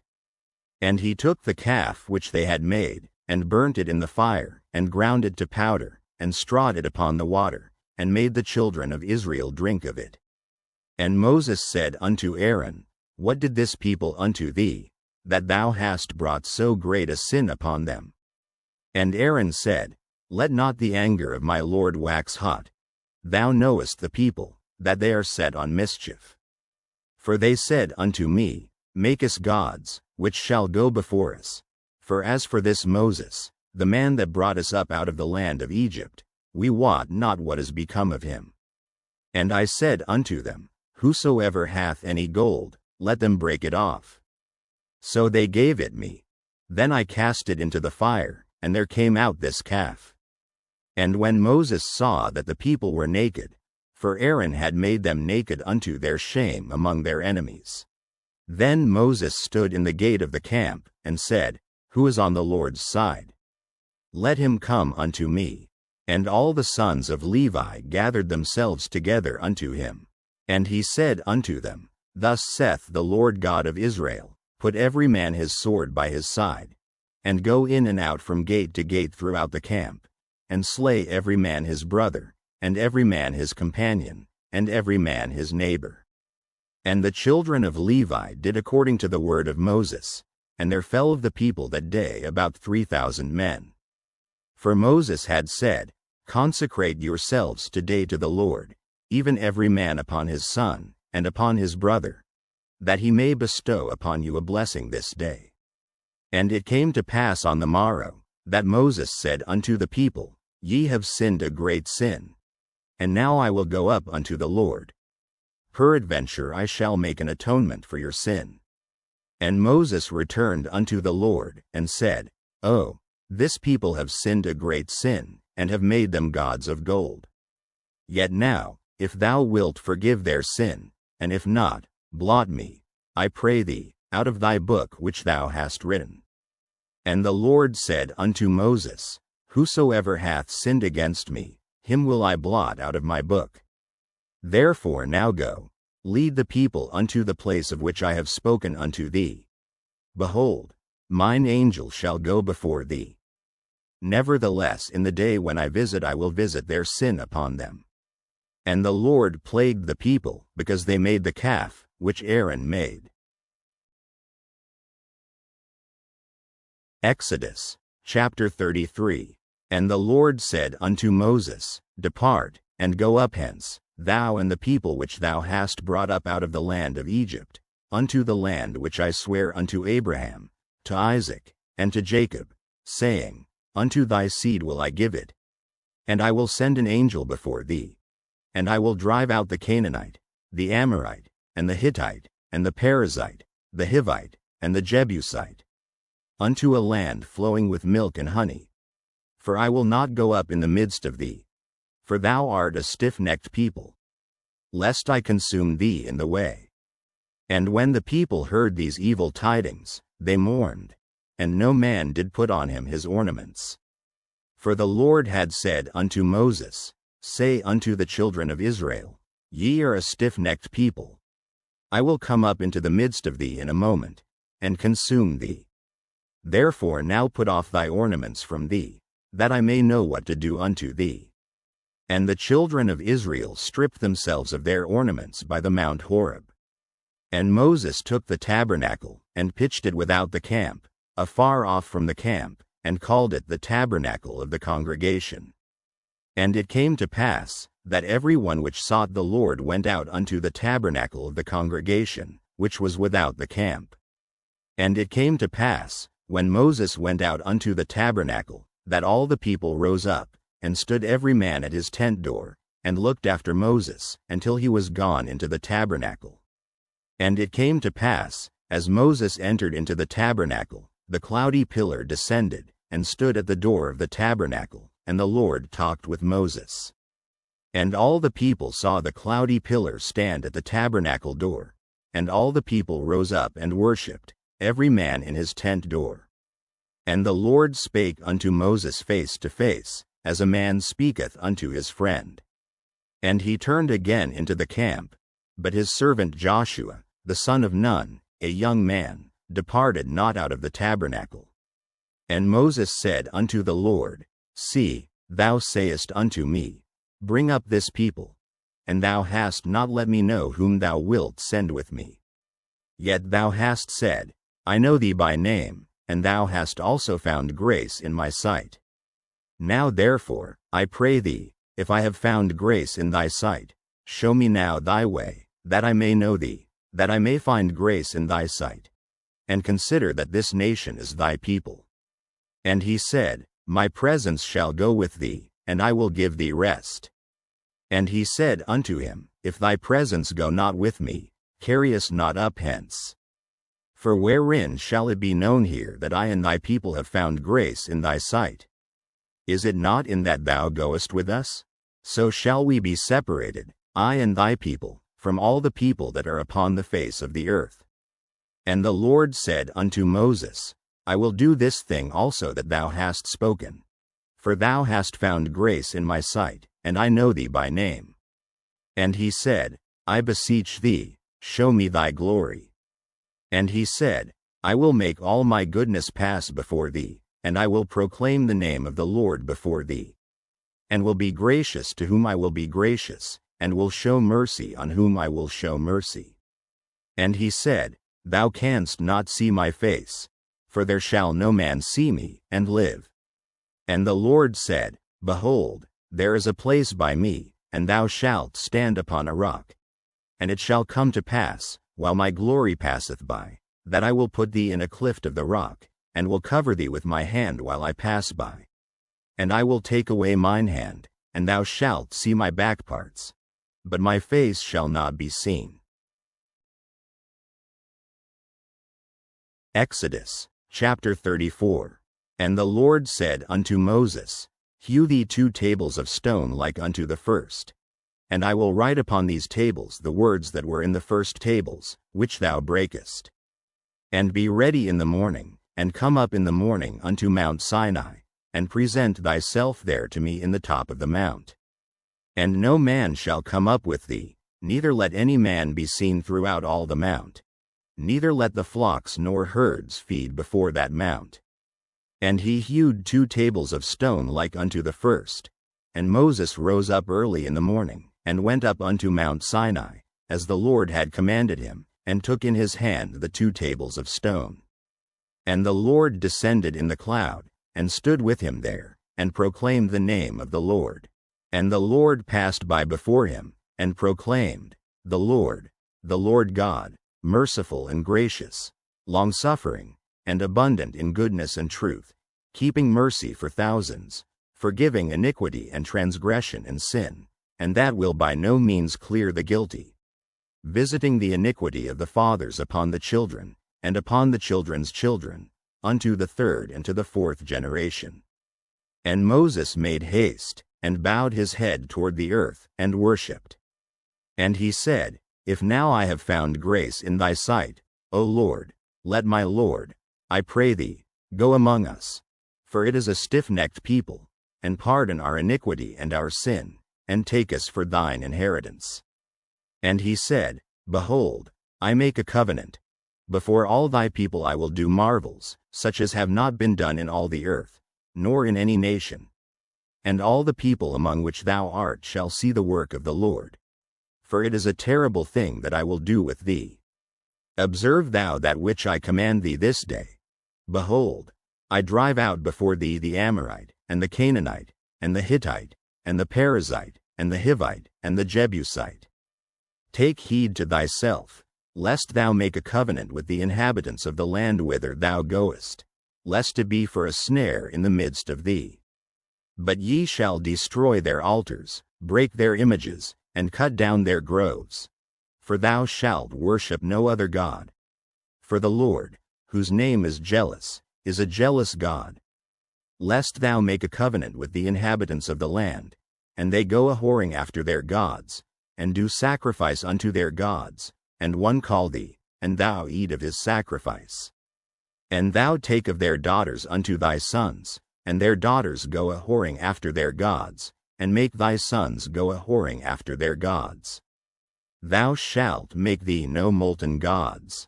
The feast of unleavened bread shalt thou keep. 7 days thou shalt eat unleavened bread, as I commanded thee, in the time of the month Abib. For in the month Abib thou camest out from Egypt. All that openeth the matrix is mine, and every firstling among thy cattle, whether ox or sheep, that is male. But the firstling of an ass thou shalt redeem with a lamb, and if thou redeem him not, then shalt thou break his neck. All the firstborn of thy sons thou shalt redeem, and none shall appear before me empty. 6 days thou shalt work, but on the 7th day thou shalt rest. In earing time and in harvest thou shalt rest. And thou shalt observe the feast of weeks, of the first fruits of wheat harvest, and the feast of ingathering at the year's end. Thrice in the year shall all your men children appear before the Lord God, the God of Israel. For I will cast out the nations before thee, and enlarge thy borders. Neither shall any man desire thy land, when thou shalt go up to appear before the Lord thy God thrice in the year. Thou shalt not offer the blood of my sacrifice with leaven, neither shall the sacrifice of the feast of the Passover be left unto the morning. The first of the first fruits of thy land thou shalt bring unto the house of the Lord thy God. Thou shalt not see the kid in his mother's milk. And the Lord said unto Moses, Write thou these words, for after the tenor of these words I have made a covenant with thee and with Israel. And he was there with the Lord 40 days and 40 nights. He did neither eat bread nor drink water. And he wrote upon the tables the words of the covenant, the 10 commandments.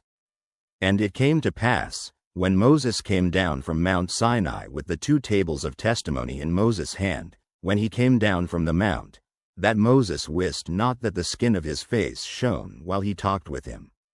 And when Aaron and all the children of Israel saw Moses, behold, the skin of his face shone, and they were afraid to come nigh him. And Moses called unto them, and Aaron and all the rulers of the congregation returned unto him, and Moses talked with them. And afterward all the children of Israel came nigh, and he gave them in commandment all that the Lord had spoken with him in Mount Sinai. And till Moses had done speaking with them, he put a veil on his face. But when Moses went in before the Lord to speak with him, he took the veil off until he came out. And he came out, and spake unto the children of Israel that which he was commanded. And the children of Israel saw the face of Moses, that the skin of Moses' face shone. And Moses put the veil upon his face again, until he went in to speak with him. Exodus, chapter 35. And Moses gathered all the congregation of the children of Israel together, and said unto them, These are the words which the Lord hath commanded, that ye should do them.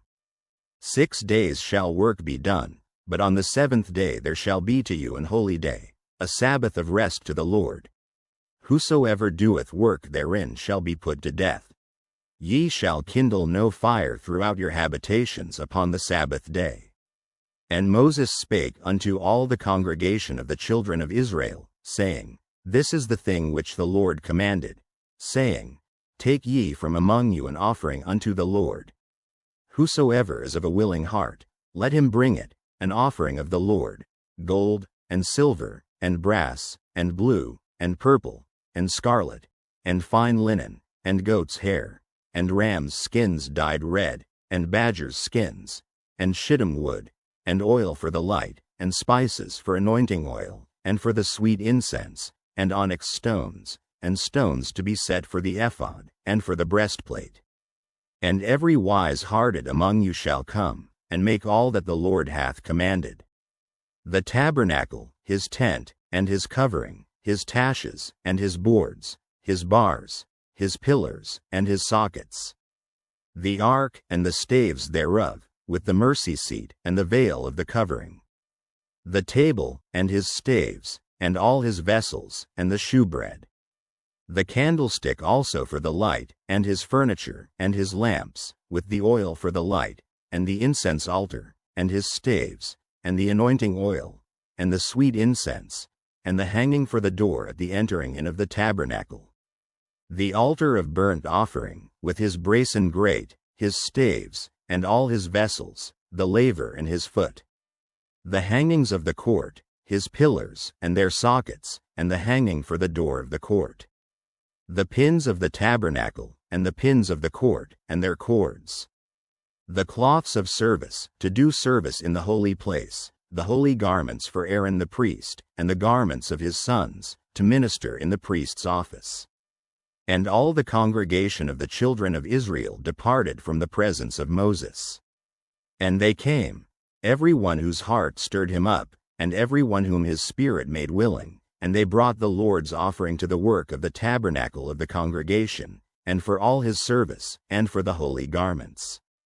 And they came, both men and women, as many as were willing-hearted, and brought bracelets, and earrings, and rings, and tablets, all jewels of gold. And every man that offered an offering of gold unto the Lord. And every man, with whom was found blue, and purple, and scarlet, and fine linen, and goat's hair, and red skins of rams, and badgers' skins, brought them. Every one that did offer an offering of silver and brass brought the Lord's offering, and every man, with whom was found shittim wood for any work of the service, brought it. And all the women that were wise-hearted did spin with their hands, and brought that which they had spun, both of blue, and of purple, and of scarlet, and of fine linen. And all the women whose heart stirred them up in wisdom spun goat's hair. And the rulers brought onyx stones, and stones to be set, for the ephod, and for the breastplate. And spice, and oil for the light, and for the anointing oil, and for the sweet incense. The children of Israel brought a willing offering unto the Lord, every man and woman, whose heart made them willing to bring for all manner of work, which the Lord had commanded to be made by the hand of Moses. And Moses said unto the children of Israel, See, the Lord hath called by name Bezaleel the son of Uri, the son of Hur, of the tribe of Judah. And he hath filled him with the Spirit of God, in wisdom, in understanding, and in knowledge, and in all manner of workmanship. And to devise curious works, to work in gold, and in silver, and in brass, and in the cutting of stones, to set them, and in carving of wood, to make any manner of cunning work. And he hath put in his heart that he may teach, both he, and Aholiab, the son of Ahisamach, of the tribe of Dan. Them hath he filled with wisdom of heart, to work all manner of work, of the engraver, and of the cunning workman, and of the embroiderer, in blue, and in purple, in scarlet, and in fine linen, and of the weaver, even of them that do any work, and of those that devise cunning work. Exodus, chapter 36. Then wrought Bezaleel and Aholiab, and every wise-hearted man, in whom the Lord put wisdom and understanding to know how to work all manner of work for the service of the sanctuary, according to all that the Lord had commanded. And Moses called Bezaleel and Aholiab, and every wise-hearted man, in whose heart the Lord had put wisdom, even every one whose heart stirred him up to come unto the work to do it. And they received of Moses all the offering, which the children of Israel had brought for the work of the service of the sanctuary, to make it withal. And they brought yet unto him free offerings every morning. And all the wise men, that wrought all the work of the sanctuary, came every man from his work which they made. And they spake unto Moses, saying, The people bring much more than enough for the service of the work, which the Lord commanded to make. And Moses gave commandment, and they caused it to be proclaimed throughout the camp, saying, Let neither man nor woman make any more work for the offering of the sanctuary. So the people were restrained from bringing, for the stuff they had was sufficient for all the work to make it, and too much. And every wise-hearted man among them that wrought the work of the tabernacle made 10 curtains of fine twined linen, and blue, and purple, and scarlet.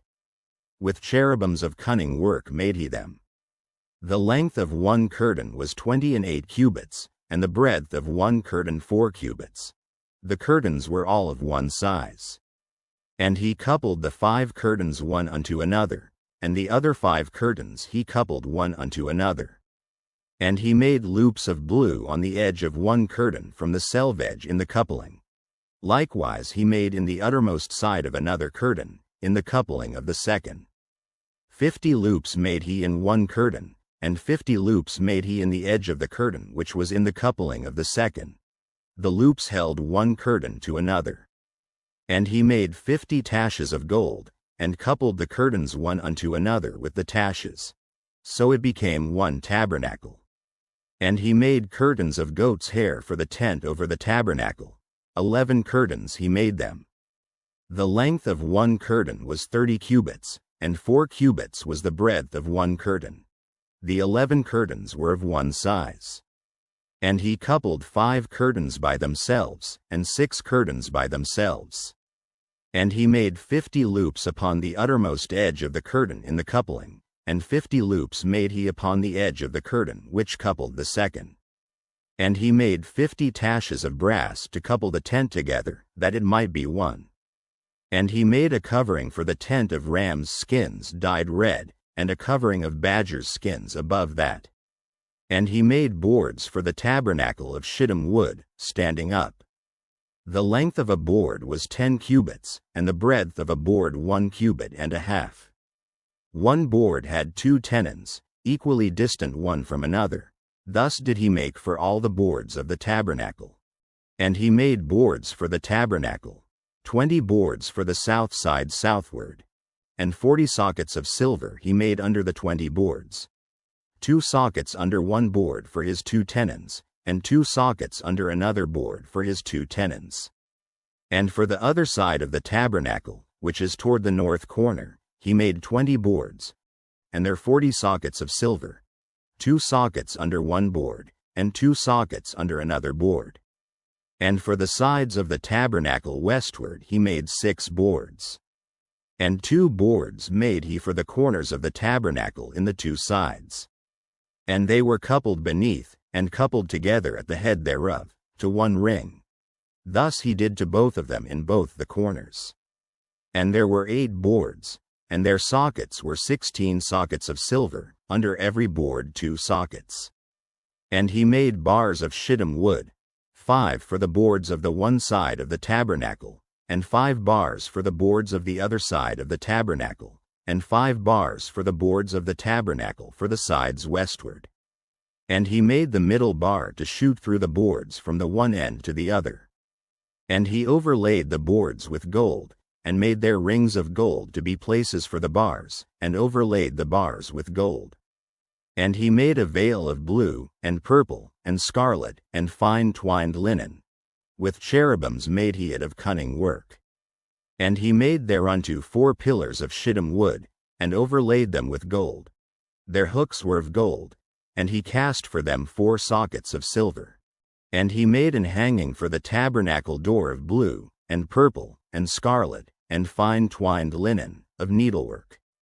And the 5 pillars of it with their hooks, and he overlaid their chapiters and their fillets with gold, but their 5 sockets were of brass. Exodus, chapter 37.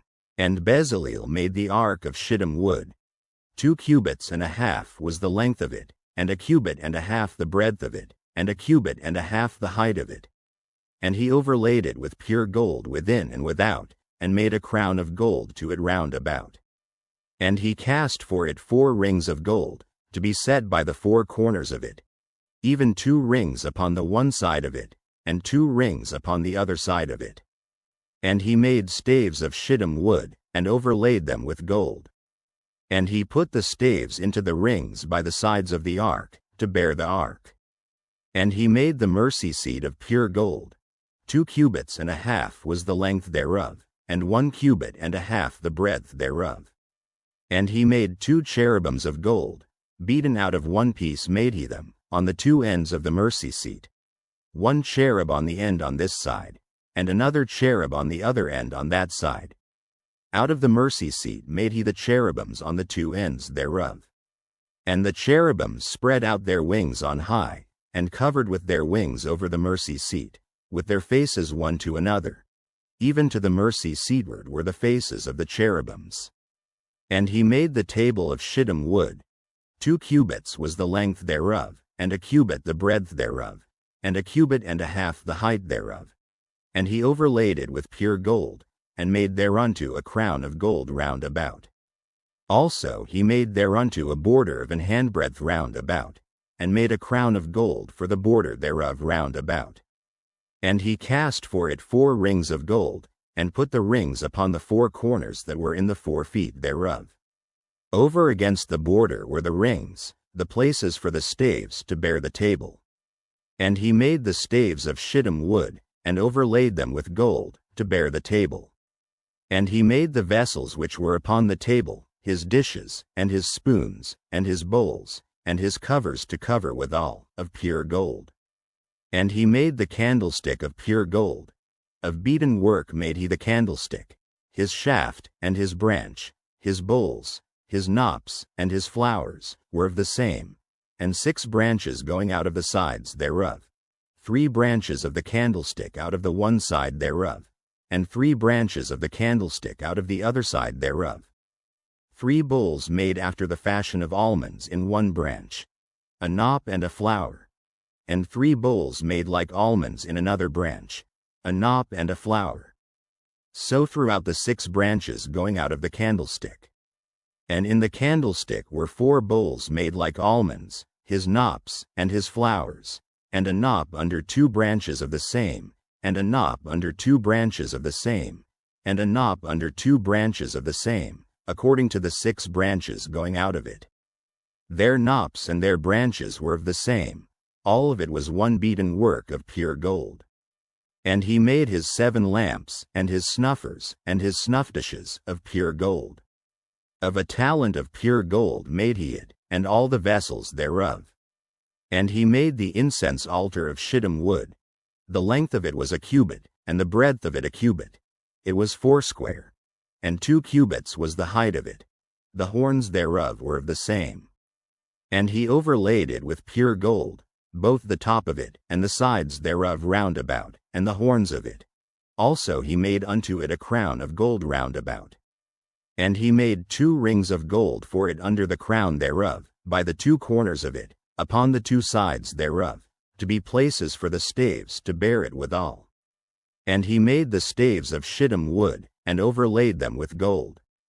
And he made the holy anointing oil, and the pure incense of sweet spices, according to the work of the apothecary. Exodus, chapter 38. And he made the altar of burnt offering of shittim wood. 5 cubits was the length thereof, and 5 cubits the breadth thereof. It was foursquare, and 3 cubits the height thereof. And he made the horns thereof on the 4 corners of it. The horns thereof were of the same, and he overlaid it with brass. And he made all the vessels of the altar, the pots, and the shovels, and the basins, and the flesh hooks, and the firepans. All the vessels thereof made he of brass. And he made for the altar a brasen grate of network under the compass thereof beneath unto the midst of it. And he cast 4 rings for the 4 ends of the grate of brass, to be places for the staves. And he made the staves of shittim wood, and overlaid them with brass. And he put the staves into the rings on the sides of the altar, to bear it withal. He made the altar hollow with boards. And he made the laver of brass, and the foot of it of brass, of the looking glasses of the women assembling, which assembled at the door of the tabernacle of the congregation. And he made the court. On the south side southward the hangings of the court were of fine twined linen, 100 cubits. Their pillars were 20, and their brasen sockets 20. The hooks of the pillars and their fillets were of silver. And for the north side the hangings were 100 cubits, their pillars were 20, and their sockets of brass 20. The hooks of the pillars and their fillets of silver. And for the west side were hangings of 50 cubits, their pillars 10, and their sockets 10. The hooks of the pillars and their fillets of silver. And for the east side eastward 50 cubits. The hangings of the one side of the gate were 15 cubits, their pillars 3, and their sockets 3. And for the other side of the court gate, on this hand and that hand, were hangings of 15 cubits, their pillars 3, and their sockets 3. All the hangings of the court round about were of fine twined linen. And the sockets for the pillars were of brass, the hooks of the pillars and their fillets of silver, and the overlaying of their chapiters of silver. And all the pillars of the court were filleted with silver. And the hanging for the gate of the court was needlework, of blue, and purple, and scarlet, and fine twined linen. And 20 cubits was the length, and the height in the breadth was 5 cubits, answerable to the hangings of the court. And their pillars were 4, and their sockets of brass 4, their hooks of silver, and the overlaying of their chapiters and their fillets of silver. And all the pins of the tabernacle and of the court round about were of brass. This is the sum of the tabernacle, even of the tabernacle of testimony, as it was counted, according to the commandment of Moses, for the service of the Levites, by the hand of Ithamar, son to Aaron the priest. And Bezaleel the son of Uri, the son of Hur, of the tribe of Judah, made all that the Lord commanded Moses. And with him was Aholiab, son of Ahisamach, of the tribe of Dan, an engraver, and a cunning workman, and an embroiderer in blue, and in purple, and in scarlet, and fine linen. All the gold that was occupied for the work in all the work of the holy place, even the gold of the offering, was 29 talents, and 730 shekels, after the shekel of the sanctuary. And the silver of them that were numbered of the congregation was 100 talents, and 1,760 shekels, after the shekel of the sanctuary. A bekah for every man, that is, half a shekel, after the shekel of the sanctuary, for every one that went to be numbered, from 20 years old and upward, for 600,000 and 3,550 men. And of the 100 talents of silver were cast the sockets of the sanctuary, and the sockets of the veil, and 100 sockets of the 100 talents, a talent for a socket. And of the 1,775 shekels he made hooks for the pillars, and overlaid their chapiters, and filleted them. And the brass of the offering was 70 talents, and 2,400 shekels. And therewith he made the sockets to the door of the tabernacle of the congregation, and the brasen altar, and the brasen grate for it, and all the vessels of the altar, and the sockets of the court round about, and the sockets of the court gate, and all the pins of the tabernacle, and all the pins of the court round about. Exodus, chapter 39. And of the blue, and purple, and scarlet, they made cloths of service, to do service in the holy place, and made the holy garments for Aaron, as the Lord commanded Moses. And he made the ephod of gold, blue, and purple, and scarlet, and fine twined linen. And they did beat the gold into thin plates, and cut it into wires, to work it in the blue, and in the purple, and in the scarlet, and in the fine linen, with cunning work. They made shoulder pieces for it, to couple it together. By the two edges was it coupled together. And the curious girdle of his ephod, that was upon it, was of the same, according to the work thereof, of gold, blue, and purple, and scarlet, and fine twined linen, as the Lord commanded Moses. And they wrought onyx stones enclosed in ouches of gold, graven, as signets are graven, with the names of the children of Israel. And he put them on the shoulders of the ephod, that they should be stones for a memorial to the children of Israel, as the Lord commanded Moses. And he made the breastplate of cunning work, like the work of the ephod, of gold, blue, and purple, and scarlet, and fine twined linen. It was foursquare. They made the breastplate double. A span was the length thereof, and a span the breadth thereof, being doubled. And they set in it 4 rows of stones. The first row was a sardius, a topaz, and a carbuncle. This was the first row. And the second row, an emerald, a sapphire, and a diamond. And the third row, a ligure, an agate, and an amethyst. And the fourth row, a beryl, an onyx, and a jasper. They were enclosed in ouches of gold in their enclosings. And the stones were according to the names of the children of Israel, 12, according to their names, like the engravings of a signet, every one with his name, according to the 12 tribes. And they made upon the breastplate chains at the ends, of wreathen work of pure gold. And they made 2 ouches of gold, and 2 gold rings, and put the 2 rings in the 2 ends of the breastplate. And they put the 2 wreathen chains of gold in the 2 rings on the ends of the breastplate. And the 2 ends of the 2 wreathen chains they fastened in the 2 ouches, and put them on the shoulder pieces of the ephod, before it. And they made 2 rings of gold, and put them on the 2 ends of the breastplate, upon the border of it, which was on the side of the ephod inward. And they made 2 other golden rings, and put them on the 2 sides of the ephod underneath, toward the forepart of it, over against the other coupling thereof, above the curious girdle of the ephod.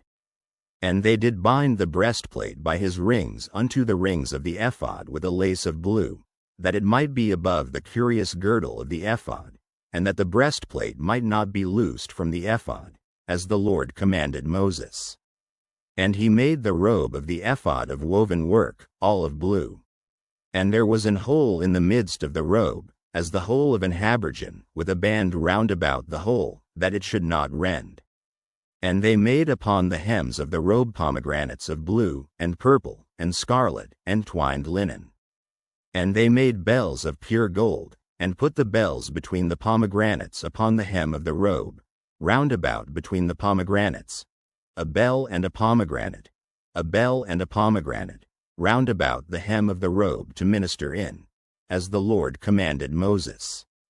And they made coats of fine linen of woven work for Aaron, and for his sons, and a mitre of fine linen, and goodly bonnets of fine linen, and linen breeches of fine twined linen, and a girdle of fine twined linen, and blue, and purple, and scarlet, of needlework, as the Lord commanded Moses. And they made the plate of the holy crown of pure gold, and wrote upon it a writing, like to the engravings of a signet, Holiness to the Lord. And they tied unto it a lace of blue, to fasten it on high upon the mitre, as the Lord commanded Moses. Thus was all the work of the tabernacle of the tent of the congregation finished. And the children of Israel did according to all that the Lord commanded Moses, so did they.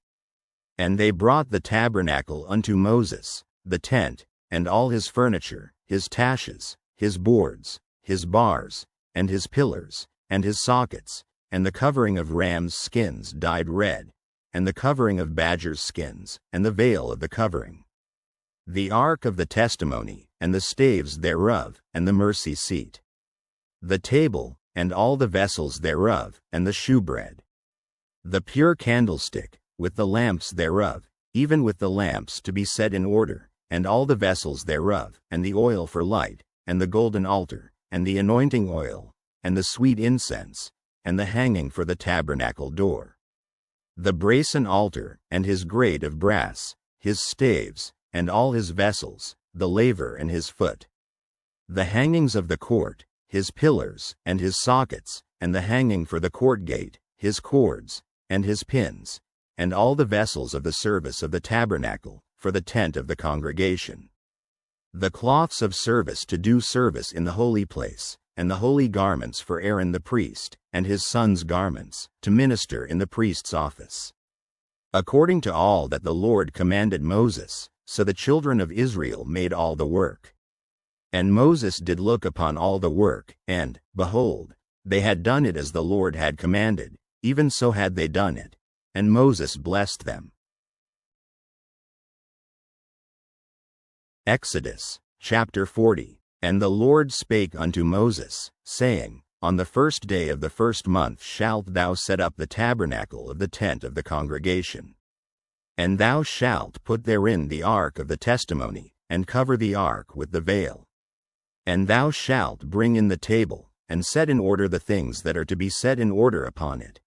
And thou shalt bring in the candlestick, and light the lamps thereof. And thou shalt set the altar of gold for the incense before the ark of the testimony, and put the hanging of the door to the tabernacle. And thou shalt set the altar of the burnt offering before the door of the tabernacle of the tent of the congregation. And thou shalt set the laver between the tent of the congregation and the altar, and shalt put water therein. And thou shalt set up the court round about, and hang up the hanging at the court gate. And thou shalt take the anointing oil, and anoint the tabernacle, and all that is therein, and shalt hallow it, and all the vessels thereof, and it shall be holy. And thou shalt anoint the altar of the burnt offering, and all his vessels, and sanctify the altar, and it shall be an altar most holy. And thou shalt anoint the laver and his foot, and sanctify it. And thou shalt bring Aaron and his sons unto the door of the tabernacle of the congregation, and wash them with water. And thou shalt put upon Aaron the holy garments, and anoint him, and sanctify him, that he may minister unto me in the priest's office. And thou shalt bring his sons, and clothe them with coats, and thou shalt anoint them, as thou didst anoint their father, that they may minister unto me in the priest's office. For their anointing shall surely be an everlasting priesthood throughout their generations. Thus did Moses. According to all that the Lord commanded him, so did he. And it came to pass in the first month in the second year, on the first day of the month, that the tabernacle was reared up. And Moses reared up the tabernacle, and fastened his sockets, and set up the boards thereof, and put in the bars thereof, and reared up his pillars. And he spread abroad the tent over the tabernacle, and put the covering of the tent above upon it, as the Lord commanded Moses. And he took and put the testimony into the ark, and set the staves on the ark, and put the mercy seat above upon the ark. And he brought the ark into the tabernacle, and set up the veil of the covering, and covered the ark of the testimony, as the Lord commanded Moses. And he put the table in the tent of the congregation, upon the side of the tabernacle northward, without the veil. And he set the bread in order upon it before the Lord, as the Lord had commanded Moses. And he put the candlestick in the tent of the congregation, over against the table, on the side of the tabernacle southward. And he lighted the lamps before the Lord, as the Lord commanded Moses. And he put the golden altar in the tent of the congregation before the veil, and he burnt sweet incense thereon, as the Lord commanded Moses. And he set up the hanging at the door of the tabernacle. And he put the altar of burnt offering by the door of the tabernacle of the tent of the congregation, and offered upon it the burnt offering and the meat offering, as the Lord commanded Moses. And he set the laver between the tent of the congregation and the altar, and put water there, to wash withal. And Moses and Aaron and his sons washed their hands and their feet thereat, when they went into the tent of the congregation, and when they came near unto the altar, they washed, as the Lord commanded Moses. And he reared up the court round about the tabernacle and the altar, and set up the hanging of the court gate.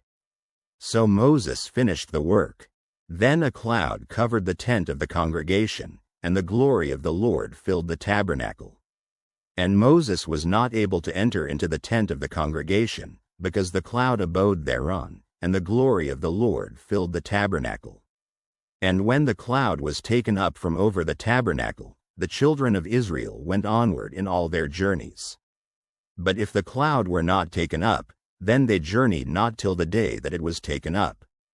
For the cloud of the Lord was upon the tabernacle by day, and fire was on it by night, in the sight of all the house of Israel, throughout all their journeys.